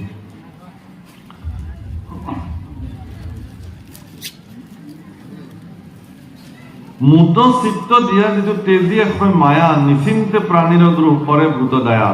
হৰি বুদ্ধি সদায় সবাক কৰে মান, হৰি বুদ্ধিৰে সদায় যাক সদায় মান কৰে। হৰি বুদ্ধি মানে আপোনাক মই সেৱা কৰিছো, আপোনাৰ ভিতৰত ঈশ্বৰ বিদ্যমান হৈ আছে, এইবুলি সেৱা কৰিছো। আপুনি মোক সেৱা কৰিছে সেইবুলি কৰিছে যে আপোনাৰ ভিতৰত থকা ভগৱানক মই সেৱা কৰিছো, এইটো হৰি বুদ্ধি বুলি কয়। হৰি বুদ্ধিৰে মান কৰিছে। আৰু হৰি বুদ্ধিৰে কাৰোবাক সেৱা কৰাটো জগতৰ শ্ৰেষ্ঠ দান। মুত চিত্ত দিয়া যিটো তেজী ভোগ অভিলাষ, জানা তাৰে নাম মহাতপ অবিনাশ। ভোগ বিলাস পৰিত্যাগ কৰিব পৰাটো জীৱনৰ সৰ্বশ্ৰেষ্ঠ তপস্যা সাধনা। ভোগতে আমাৰ ৰোগবিলাক, আমি জিভাবিলাকক নিয়ন্ত্ৰিত কৰিব নোৱাৰো, বুজিছেনে? জিভাবিলাকক নিয়ন্ত্ৰিত কৰিব নোৱাৰোতে আমাৰ সমস্যা হৈ পৰিছে। আয়ো দেহি বিয়ালৈ গ'লো, বিলাহী টকখন ইমান ধুনীয়া হৈছে, অকণ বেছিকে খালো। খালে বোলে বেছিকে খালা নেকি? এৰা বেছিকে খালো। যে মানুহজনৰ আৰু বুজিবলৈ বাকী নাই, আজি বা কি হয়। হয়ো ৰাতি ঘৰত গৈ ইচাতি বিচাতি বোলে শুব পৰা নাই, সি গেছ হৈছে গোটেই ৰাতিখন, কাকো শান্তিত শুবলৈ নিদিলে। গতিকে খন্তেকীয়া সুখ জিভাখনক, মানে বিলাহী টকখিনিয়ে জিভাখনক খন্তেক সুখ দিলে কাৰণে বেছিকে খাই দিলে, যাৰ কাৰণে গোটেই ৰাতিটো নিজেও শুব নোৱাৰিলে আৰু গৃহস্থ ঘৰকো শান্তি নিদিলে। কথাটো যে জিভাখনক শিকাব লাগে। আমাৰ প্ৰতিমা বৰুৱাই ধুনীয়াকে গাইছে, একবাৰ হৰি বলো মন ৰচনা, মানৱ দেহেৰ গৈৰব কৈৰনা। ৰচনা মানে জিভা। সেই জিভা তুমি এবাৰ মাত্ৰ হৰিনাম লোৱাচোন, ইয়াতকে সোৱাদ পৃথিৱীত একোৱেই বস্তু নাই। ইয়াতকে শ্ৰেষ্ঠ অমৃত কি হ'ব পাৰে? গতিকে জিভাখনক শিকাব লাগে, হে জিভা সদা তোৰ মধুৰেখে প্ৰিয় মাত্ৰ, জান তই ৰসৰ সাৰক। তইতো ৰসৰ সাৰ বুজি পাওঁ, কোনটো ৰসৰ সাৰ? গতিকে সেইমতে তুমি আমাক নিয়ন্ত্ৰিত কৰা, ভাল লগা কৰা তুমি। কিন্তু আমি তাকে নকৰি কেৱল জিভাৰ জুতিত খাদ্য খাই আপোনাৰ হেৰিয়ে প্ৰভু ভগৱন্ত ৰামচন্দ্ৰৰ আজ্ঞাত যেতিয়া হনুমান লংকালৈ গৈছিল সীতাৰ অন্বেষণ কৰিবৰ কাৰণে, হনুমানে দেখিলে, হনুমানে ভাবিলে কি যে মই ৰাতি যাম, ৰাতি যেতিয়া চব লংকাবাসীত টোপনি যাব, মই তেতিয়া মাতৃ সীতাৰ অন্বেষণ কৰিম। কিন্তু হনুমানৰ ধাৰণাটো ভুল হৈ গ'ল। তাতে গৈ দেখিছে যে গোটেই ৰাতি লংকাৰ মানে ৰাক্ষসবিলাকে গোটেই ৰাতিটো খাই থাকে, নুশুৱে। মাংস খাইছে, মদ খাইছে, ফূৰ্তি কৰিছে, নাচিছে, বাগিছে গোটেই ৰাতি। সেইকাৰণে তেওঁলোকক কি বুলি কয়? নিশাচৰ বুলি কয়। শুন শুন ৰে সুৰ বৈৰি প্ৰমাণ, নিশাচৰ নাশনি দান। নিশাচৰ তেওঁলোক ৰাতিটো থাকে, আৰু ঠিক পোহৰ হওঁ হওঁ অৱস্থাতে চববিলাক শুই দিয়ে, দিনটো শুৱে, আৰু ৰাতিটো তেওঁলোক জাগ্ৰত হৈ থাকে। গোটেই ৰাতি খাই ঠিকছে উদৰ পৰা। মই আৰু ভাবিলো আমাৰ ইয়াতো দেখোন তেনেকুৱা নিশাচৰ আছে, গোটেই ৰাতিটো খাই। এদিন মোলৈ ৰাতি এজন মানুহে ফোন কৰিছে, মই একদম টোপনিতে সাৰ পাই উঠিলো, তেতিয়া দেখিছো যে 1:45 হৈছে ৰাতি। কৃষ্ণ, কৃষ্ণ, মই অমুকে ক'লো। হয় কওকচোন। এই আপোনাৰ নম্বৰটো পালো ইউটিউবত, পাই আৰু আপোনালৈ এটা বোলো ফোন কৰোঁ। বোলে এবাৰ ঘড়ীটোলৈ চাওকচোন আপুনি। বহু ৰাতি হ'ল। বোলো ক'ত আছে আপুনি? এই মই বিয়া এখনত আছো। আচ্ছা, তেওঁ বিয়া এখনত আছে, মইনো এই মানুহটো যে দিনটো এনেকে কষ্ট কৰি গৈ ৰাতি শুইছো, গতিকে ৰাতি যেতিয়া ফোনটো বাজিছে গতিকে চিন্তা এটা লাগি যায়, কোনে বা কিবা বিপদতে পৰিলে নেকি? মোৰ গুৱাহাটীতে কোনোবা ভকত হয়তো বিপদত পৰিছে, ৰাতিখন ফোন কৰিছে, মই কিবা এটা কৰিব লাগিব, সেইকাৰণে আমি ফোন ৰাতি অননোন নম্বৰ হ'লে ধৰোঁ। মানুহে গোটেই ৰাতিলৈকে খাই লৈ এইবিলাক সংস্কৃতি ভাৰতবৰ্ষৰ নাছিলে।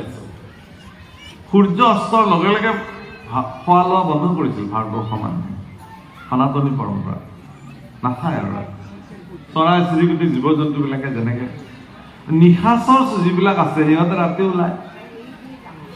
সেইকাৰণে হনুমানে দেখিলে যে সকলো লংকাবাসী ব্ৰহ্ম মুহূৰ্ততে তাৰ আগে আগে শুই নিপাই দিলে এজন মানুহ মাত্ৰ জাগ্ৰত হৈছে এইখিনি সময়ত, যাৰ নাম বিভীষণ। বিভীষণ অকলে উঠিছে, স্নান কৰিছে, দিব্য সাজ পিন্ধি তুলসীৰ বাগিচাত তুলসী পত্ৰ ছিঙিছে ঈশ্বৰ পূজনৰ কাৰণে। হনুমানে গৈ তেওঁক সেৱা কৰিছে। তুমি কোন? গোস্বামী তুলসীদাসে ৰামচৰিত মানসত খুব ধুনীয়াকে লিখিছে, লংকা নিশীশ্বৰ নিকৰ নিবাসা यहाँ कैसे संजन की बासा। लंका निशेषर निकर निवासा यहाँ कैसे संजन की बासा। এইখনতো ৰাক্ষসৰ নগৰী, গোটেই ৰাতিটো ইয়াতে মই দেখিলো, ইয়াত তোমাৰ নিচিনা সজ্জন কেনেকে বাস কৰে? বিভীষণ এজন সজ্জন পুৰুষ আছিল, ঈশ্বৰ ভক্তিপৰায়ণ লোক আছিল, তেওঁৰ চৰিত্ৰত নিশাচৰী চৰিত্ৰ নাছিল। আমি আজি এটা অনুষ্ঠান পাতিবলে প্ৰথম খাদ্যৰ লিষ্টখন আহে। আপুনি ঘৰত এটা অনুষ্ঠান পাতিব, প্ৰথম হিচাপটো হ'ল কি খোৱাম, আইটেম কি হ'ব।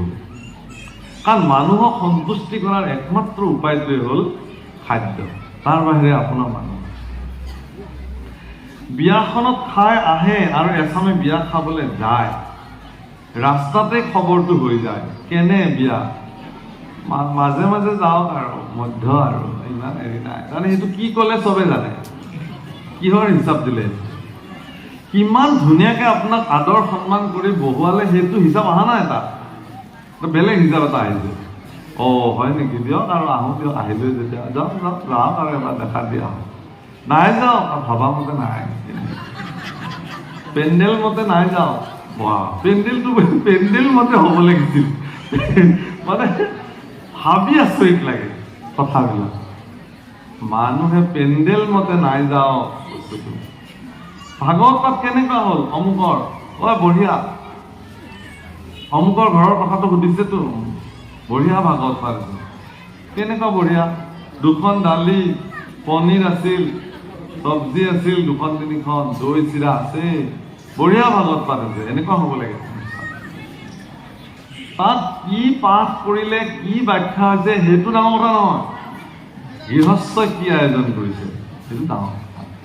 সেইকাৰণে আমিবিলাকে এতিয়া কি হৈছে, আমি আচলতে যিটো কৈছে যে তপ অবিনাশ, এটা অবিনাশ তপ, অবিনাশী তপস্যা, যিটো তপস্যাৰ বিনাশ নাই। ভগৱান শ্ৰীকৃষ্ণই নিজ মুখে উদ্ধৱৰ আগত কৈছে, তুমি যদি তেনেকুৱা অবিনাশী তপস্যা সাধন কৰিব খোজা, হে উদ্ধৱ, তুমি লোভ মোহ পৰিত্যাগ কৰিব লাগিব। ইয়াৰ বশৱৰ্তী হৈ থাকিলে তুমি মোক প্ৰাপ্তিৰ অবিনাশী তপস্যাত সিদ্ধ হ'ব নোৱাৰিবা। হে ৰাম, সমস্ত জগত এইটো দেশ হৰিময়, তাৰে নাম সত্য সখী জানিবা নিশ্চয়। সমস্ত জগতকে মই দেখিবা, হৰিময় দেখিবা, এইটোৱে জগতৰ শ্ৰেষ্ঠ সত্য। মহাপুৰুষ মাধৱদেৱে নামঘোষাত লিখিছে, হৰিকে কেৱলে সঁচা মাত্ৰ, ৰাম ৰাম ৰাম ৰাম ৰাম, তান্ত বিনে মিছা যত, দেখা শুনা মানে।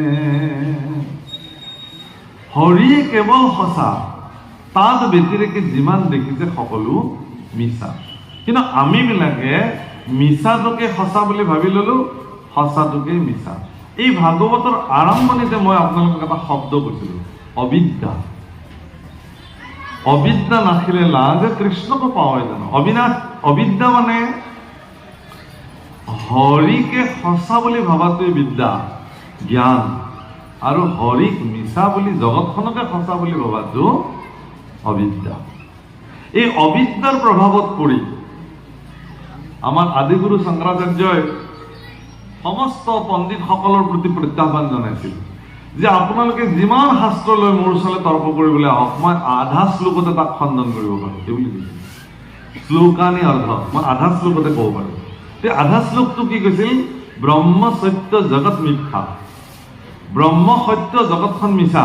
কিন্তু আমাৰ দৃষ্টিত ব্ৰহ্মই মিছা হৈ গ'ল, জগতখনে সঁচা। তাৰ মূল কাৰণ কি? অবিদ্যা, মায়া। তো মায়াৰ কামটো কি?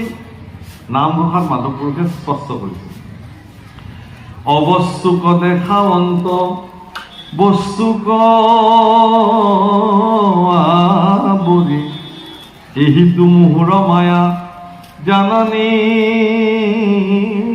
চকৰি। অবস্তুক দেখাৱন্ত বস্তুক আবৰি, এহিটো মোহৰ মায়া জানা নিশ্চ কৰি। আমি অবস্তুখিনিকে বস্তু বুলি দেখো আৰু বস্তুখিনিক আমি অবস্তু বুলি দেখো। অৰ্থাৎ শৰীৰটোকে সঁচা বুলি ভাবো, শৰীৰৰ ভিতৰত যিটো মই বহি আছে, ঈশ্বৰ বিদ্যমান হৈ আছে, সেইটোক আমি কেতিয়াও দৃষ্টি নকৰোঁ। আজি ইয়াতে সেইকাৰণে কৈছে যে সমস্ত জগতকে যিজন হৰিময় দেখিব পাৰে, এইটোকে সত্য বুলি কয়। হে উদ্ধৱ, তুমি সুধিছা নহয় সত্য কাক বোলে?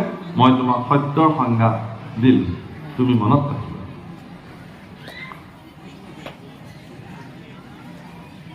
আর মুখ জানি যিটো জনে তেজি কর্ম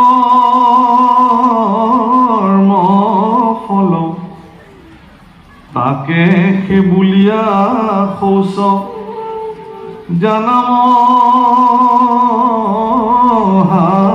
বল। হে রাম ঈশ্বর জ্ঞানক যিটো দেও পদেখ, তাকে সে দক্ষিণা বুলি নাহিকে সন্দেহ। খুব ধুনীয়া কথা এটা কলে যে মুখ জানি যিটো জনে তেজ কৰ্মফল। সমাজত এটা বিভ্ৰান্তিকৰ কথা আছে যে এওঁলোক কৰ্মকাণ্ডী, এওঁলোক জ্ঞান কাণ্ডী, আমি ভক্তি মাৰ্গী। এইটো লৈ এটা সমস্যা আছে। যাগ যজ্ঞ পূজা পাতাল কৰা, হোম বলিদান কৰা মানুহ দেখিলে আমি কওঁ এওঁলোক কৰ্মকাণ্ডী। ঋষি বা তপস্যা কৰা লোকসকলক দেখিলে কওঁ যে এওঁলোক জ্ঞান মাৰ্গী। আৰু আমি নাম কীৰ্তন কৰি যিসকলে ঈশ্বৰ সাধনা কৰোঁ, আমি ভক্তি মাৰ্গী বুলি ভাবি লওঁ। কিন্তু জ্ঞান মাৰ্গ, কৰ্ম মাৰ্গ আৰু ভক্তি মাৰ্গৰ সংজ্ঞা কিন্তু শাস্ত্ৰই এই ধৰণে দিয়া নাই। ইয়াত কিন্তু ঈশ্বৰ পুৰুষে লাহেকে উল্লেখ কৰিছে কথাটো বৰ ধুনীয়াকে, যে মুখ জানি যিটো জনে তেজি কৰ্মফল। মানে গীতাত কৈছে যে তুমি কৰ্ম কৰি যোৱা, কৰ্মৰ ফল তুমি বাঞ্ছা কৰিব নোৱাৰিবা। যিজনে কৰ্ম কৰি কৰ্মৰ ফল বাঞ্ছা নকৰে, সেইজনহে প্ৰকৃত কৰ্মমাৰ্গী। কিমান আছে আমাৰ জগতত? কেইজন ওলাব? হেৰ' পানীলাওৰ গুটিটো মাটিত গুজি দিলো নে নাই? সপোন জগতত পানীলাওডাল ভাহি উঠিলে কেনেকে হেদালিত বগাব, কেনেকে লমালমে পানীলাও এগালমান লাগিব, ইমান আমি ফল প্ৰাপ্তি বিচাৰোঁ। গছডাল গুটিটোৱে মাটি ভালকে পোৱাই নাই। প্ৰত্যেক ক্ষেত্ৰতে আমি ফল বাঞ্ছা কৰোঁ। ল'ৰা এটা জন্ম পালে ডাক্তৰে হাতত তুলি দিয়াৰ লগে লগে ইয়াক মই ডাক্তৰ বনাম, ইয়াক মই ইঞ্জিনিয়াৰ বনাম। ফল আৰম্ভ হৈ গ'ল, ফল মানে বিচৰাৰ যিটো প্ৰক্ৰিয়া। কৰ্মমাৰ্গী যদি প্ৰকৃত কৰ্মকাণ্ডত কোনোবাই প্ৰৱৰ্তি থাকিব খোজে তেতিয়াহ'লে তেওঁ কৰ্মৰ ফল বাঞ্ছা কৰিব নোৱাৰে, তেওঁহে ক'ব কৰ্মমাৰ্গী। তো জ্ঞানমাৰ্গীসকল কোন তেতিয়াহ'লে? জ্ঞানমাৰ্গী সেইবিলাক আপোনালোকে দেখিব যে যেতিয়া শুকদেৱৰ জন্ম হৈছিল, ব্যাসৰ পুত্ৰ শুকদেৱ, তেওঁ জন্মি গতি কৰিলে আৰু পিছে পিছে ব্যাসদেৱে মোৰ পুত্ৰকে কৈ থাকে। গৈ থাকোঁতে এখন জলাশয় এটা পালে, সৰোবৰ। তাত অপ্সৰাবিলাকে বিবস্ত্ৰ হৈ স্নান কৰি আছিলে। সেইফালে এজন তৰুণ বয়সৰ ল'ৰা সম্পূৰ্ণ বিবস্ত্ৰ হৈ পাৰ হৈ গ'ল, অপ্সৰাবিলাকে গুৰুত্ব নিদিলে। কিন্তু ব্যাসদেৱ তাত উপস্থিত হোৱাৰ লগে লগে এগৰাকী বৃদ্ধ লোক, বয়োবৃদ্ধ লোক উপস্থিত হোৱাৰ লগে লগে তৎক্ষণাৎ অপ্সৰাবিলাকে নিজৰ কাপোৰবিলাক পিন্ধি ল'লে। এই দৃশ্য দেখি ব্যাসদেৱৰ মনত খং উঠিলে। ব্যাসদেৱে ক'লে যে তোমালোকে মোক কি বুলি ভাবিছা? তোমালোকৰ সন্মুখেৰে এজন ডেকা ল'ৰা উলংগ হৈ গুচি গ'ল, তোমালোকৰ কোনো প্ৰতিক্ৰিয়া নাই। আৰু মোৰ দৰে এগৰাকী সাধক ঋষি বয়োবৃদ্ধ লোক, মই অহাৰ লগে লগে তোমালোকে কাপোৰ পিন্ধি মোক কি সজাব খুজিছা? নাই গুৰুদেৱ, আপোনাক আমি এই দৃষ্টিৰে লোৱা নাই, কিন্তু আপুনি যিহেতু বিষয়ী সেইকাৰণেহে আপোনাৰ আগত আমি কাপোৰ পিন্ধিব লগা হৈছে। কিন্তু এই যে তোমাৰ ল'ৰা বুলি যাক তুমি মোৰ পুত্ৰকে আহিছা, তেওঁ যে গুচি গ'ল, তেওঁ আকৌ বিষয়ী নহয়, বিষয়ী জগতখনৰ লগত তেওঁৰ সম্বন্ধ নাই। গতিকে তেওঁ কি স্ত্ৰী শৰীৰ, কি পুৰুষৰ শৰীৰ, সেইবিলাক তেওঁ একো নাজানে, তেওঁৰ দৃষ্টিতে নাই এইবিলাক। এজন জ্ঞানমাৰ্গী হ'বৰ কাৰণে শৰীৰৰ প্ৰভেদো তেওঁৰ তাতে নাথাকে। কিমান ডাঙৰ কথা, যিটো জড়ভৰতৰ ক্ষেত্ৰত প্ৰযোজ্য। এইটো হ'ল জ্ঞানমাৰ্গীসকলৰ এই স্থানলৈ যিজন গুচি যাব পাৰে তেওঁ জ্ঞানমাৰ্গী। এতিয়া ভক্তিমাৰ্গীসকল কোনবিলাক? সেইবিলাক ভক্তিমাৰ্গী গোপীসকলৰ ক্ষেত্ৰত উদাহৰণ আহে। যি গোপীসকলক নিজৰ স্বামীবিলাকে বন্দী কৰি ৰাখিছিল, ঘৰৰ ভিতৰত বৃন্দাবনলৈ যাব দিয়া নাছিল, কৃষ্ণ কৃষ্ণ বুলি ঘৰৰ ভিতৰতে প্ৰাণ ত্যাগ কৰিছিল। ভক্তিমাৰ্গৰ চূড়ান্ত। তুমি আমাক সশৰীৰে যাবলৈ নিদিলা, কি হ'ল? প্ৰাণেৰে গৈ সংযোগ হ'ল। ইমান সহজ নহয়। সেইকাৰণে ইয়াত কৈছে যে মোক জানি যিজনে কৰ্মফল ত্যাগ কৰিব পাৰিছে তেওঁহে আচলতে তাকে খোজ বোলে, শুদ্ধিতা বোলে। আৰু ঈশ্বৰ জ্ঞানক যিটো দেও দেখ, তাকে সে দক্ষিণা বুলি জানিবা নিশ্চয়। ইয়াৰ আগত দানৰ কথা কৈছে। হৰি বুদ্ধি সকলোকে মান কৰাটোৱে দান, আৰু দক্ষিণাটো কি? দক্ষিণা কি বুলি ক'লে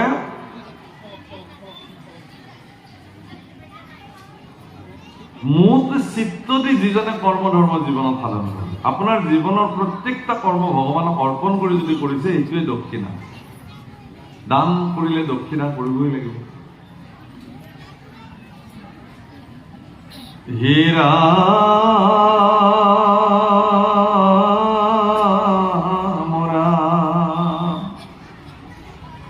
আৰ মুত চিত্ত দিয়া যিটো কৰ কৰ্ম ধৰ্ম, তাৰে নাম যজ্ঞ সুখী কৈলো এইটো মৰ্ম। মুঠ চিত্ত দি যিজনে যজ্ঞ সমস্ত কৰ্ম সাধন কৰিছে জীৱনত, এইটোৱে হ'ল যজ্ঞ, যাক আমি মানে জীৱনৰ সকলো কৰ্ম আপুনি ঈশ্বৰক অৰ্পণ কৰি কৰিছে, এইটোৱেই জীৱনৰ শ্ৰেষ্ঠ যজ্ঞ। আৰ তাকে বোলে ভাগ্য যিটো জানিলে আমাক, শুনা প্ৰাণ সুখীয়াৱে লাভ বোলে যাব। ই মোক যিজনে চিনিলে জানিলে তেওঁ ভাগ্যৱান, আৰু মোকে যদি চিনি পোৱা নাই তেওঁৱে পৃথিৱীৰ আটাইতকৈ দুৰ্ভাগ্যৱান। আৰু আমি ঈশ্বৰক কেনেকে জানো? গুৰুৰ মাধ্যমেৰে জানো। গুৰুৱে ঈশ্বৰক চিনাকি কৰাই দিয়ে। সেইকাৰণে গুৰুৰ সংজ্ঞা ইয়াত দাঙি ধৰিছে, পাম আমি অলপ পিছত। লাভ কাক বুলিছে? আর ভোগ্য ক্ষয় হয় কর্ম ধর্ম মায়াময়, শ্রবণ কীর্তন ধর্ম পরম অক্ষয়, পুত্র ধন জন লাভ সকলে অসাৰ, এতেকে উত্তম লাভ ভকতি আমাৰ। আমাৰ জীৱনত যিবিলাক ধন জন পুত্ৰ লাভ হোৱা বুলি আমি ভাবো, সেইটো লাভ নহয়। আপোনাৰ জীৱনত ভক্তি প্ৰাপ্ত হৈছে নে নাই? যদি ভক্তি প্ৰাপ্ত হৈছে, পৃথিৱীৰ সৰ্বশ্ৰেষ্ঠ লাভৱান ব্যক্তি আপুনি, কাৰণ আপোনাৰ হৃদয়ত ভক্তি জাগ্ৰত হৈছে, যাৰ দ্বাৰা আপুনি ভগৱানক প্ৰাপ্তি। সেইকাৰণে কৈছে যস্মিন শাস্ত্ৰে পুৰাণে বা হৰি ভক্তি ন বিদ্যতে শ্ৰোতব্যম নৈব তৎ শাস্ত্ৰম যদি স্বয়ং ব্ৰহ্মাবদে। যি শাস্ত্ৰই ভগৱানৰ ভক্তিক উন্মুক্ত নকৰে, সেই শাস্ত্ৰ ব্ৰহ্মাই ক'লেও তাক শুনিব নালাগে বুলি কৈছে। ও যিটো শাস্ত্ৰে নাই কৃষ্ণ চৰিত্ৰ অমৃত, উচিষ্ট গৰ্তটো কৰি তাতো অপবিত্ৰ, কাকতুল্যকামী পুৰুষৰ তাত ৰতি, ভকতৰ নাই তাত অভিলাষমতি। যিবিলাক শাস্ত্ৰই ভগৱানক নেদেখুৱায়, ভক্তিক উদ্ৰেক নকৰে, সেই শাস্ত্ৰৰ প্ৰতি ভক্তসকলৰ কিঞ্চিত মানুহ অভিলাষ নাই। কাউৰীৰ দৰে মনোবৃত্তিৰ পুৰুষে সেই শাস্ত্ৰক শ্ৰৱণ কীৰ্তন কৰে, কাৰণ সি উচিষ্ট গৰ্ততকৈও অপবিত্ৰ। হে ৰাম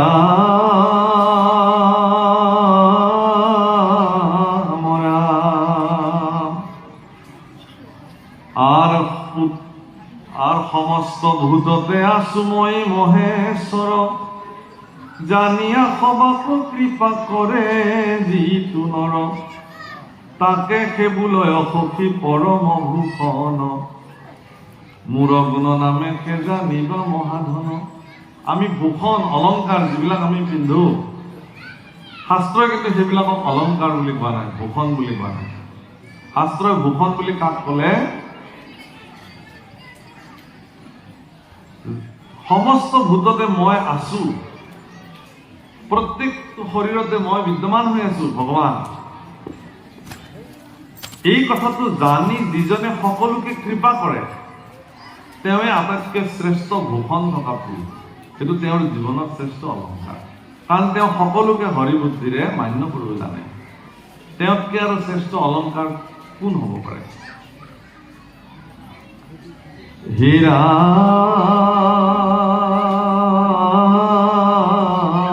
ৰাম। আৰ আকে সেবুলিও সখী পৰম ভূষণ, মোৰ গুণ নামে সে জানিবা মহাধন। আৰু মোৰ গুণ নামে জগতৰ শ্ৰেষ্ঠ ধন, নামে শ্ৰেষ্ঠ ধন।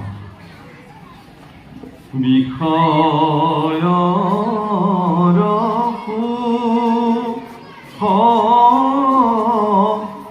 শুকৰ কহু পাইয়াৰে, হৰি পদ সেৱা মানৱী বিনে নাই, নাম পৰম ধন, চিন্তন মন ভাইয়াৰে, তনু চিন্তামণি বিফল হি যায়। নাম পৰমধন চিন্তু মন ভাই, তনু চিন্তামণি বিফলে। নামেই হল জগতৰ শ্ৰেষ্ঠ ধন, শ্ৰেষ্ঠ সম্পত্তি। বিষয়ৰ যিবিলাক সুখ, যাক আমি ইন্দ্ৰিয়ৰ সুখ বুলি ভাবো, এইবিলাক গাহৰি কুকুৰ শিয়াল এইবিলাকে যেনেকুৱা সুখ পায়, আমিও তেনেকুৱাই সুখ পাওঁ। ইয়াত এই সুখৰ কোনো পাৰ্থক্য নাই। কিন্তু ঈশ্বৰৰ চৰণ সেৱাৰ যিটো সুখ, এইটো মনুষ্যসকলৰ ব্যতিৰেকে বেলেগক ভগৱানে দিয়া নাই। সেইকাৰণে বোলে মনুষ্য হুয়া ভাই হৰি নবুজিলা অৱশ্যে হইবা ভাই তৰু তৃণ শিলা। যদি মনুষ্য হৈও আপুনি ঈশ্বৰ ভজনা কৰা নাই, কাৰণ অন্য জীৱবিলাকক ভগৱানে বাণী দিছে, এই শব্দ দিছে, বাণী দিয়া নাই, ধ্বনি দিছে। কিন্তু মানুহক বাণী দিছে, কথা ক'ব পৰা ক্ষমতা দিছে। গতিকে এই কথা কোৱাৰ যিহেতু ক্ষমতা আমাক প্ৰদান কৰিছে, গতিকে কথাৰ মাধ্যমেৰে, শব্দৰ মাধ্যমেৰে আমি ভগৱানক ভজিব পাৰোঁ, তেওঁৰ গুণানুকীৰ্তন কৰিব পাৰোঁ। এই সুযোগ আমাক দিছে। সেইকাৰণে কৈছে যে নামে জগতৰ শ্ৰেষ্ঠ ধন সম্পত্তি।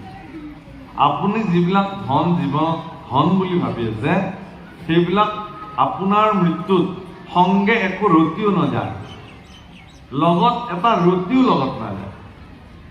এইবোৰ চব ইয়াত পৰি থাকিব। তে কি যাব লগত? আপুনি অৰ্জন কৰা যিখিনি নাম, পাৰমাৰ্থিক বিত্ত, সেইখিনিহে লগত যাব, বেলেগ নাযায়।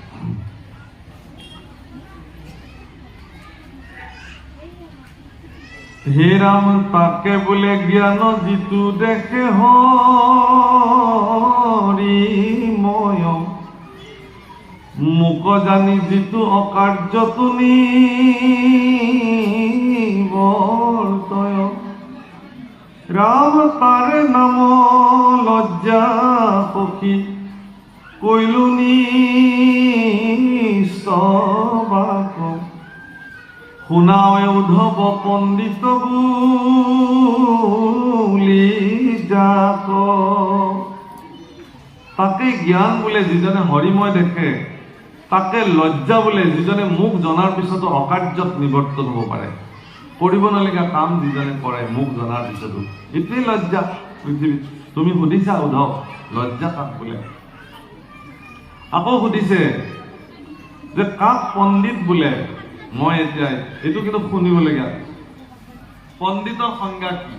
আচলতে কাক পণ্ডিত বোলে? আমিতো সমাজত সকলোকে পণ্ডিত বুলি কওঁ, অলপ জনা ব্যক্তিবিলাকক, কিন্তু ঈশ্বৰৰ দৃষ্টিত পণ্ডিত। আৰ জানই যিটো মোৰ কৰ্ম ধৰ্মই তু বন্ধ, তাকো এৰি কৰৈ মোৰ সেৱাত প্ৰবন্ধ। আৰ নপঢ়িলে শাস্ত্ৰ একো নপাৰে খণ্ডিত। ও তথাপি জানিবা সখী সেহিকে পণ্ডিত। হে উদ্ধৱ, যিজনে মোৰ ধৰ্ম জানিলে, সংসাৰ বন্ধ সম্পৰ্কে যাৰ জ্ঞান আছে, সেই বন্ধনৰ পৰা মুক্ত হ'বৰ কাৰণে যিজনে মোৰ সেৱাকে প্ৰবন্ধ কৰিলে। প্ৰবন্ধ মানে যোগাৰ, ব্যৱস্থা।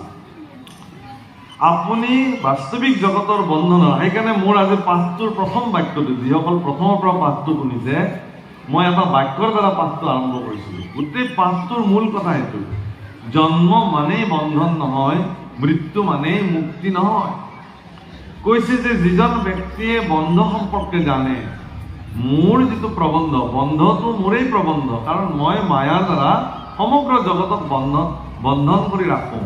সেই বন্ধনৰ পৰা মুক্ত হ'বৰ কাৰণে যিজনে মোৰ সেৱাকে সৰ্বশ্ৰেষ্ঠ প্ৰবন্ধ বুলি মানে, মই আকৌ এবাৰ কৈছোঁ,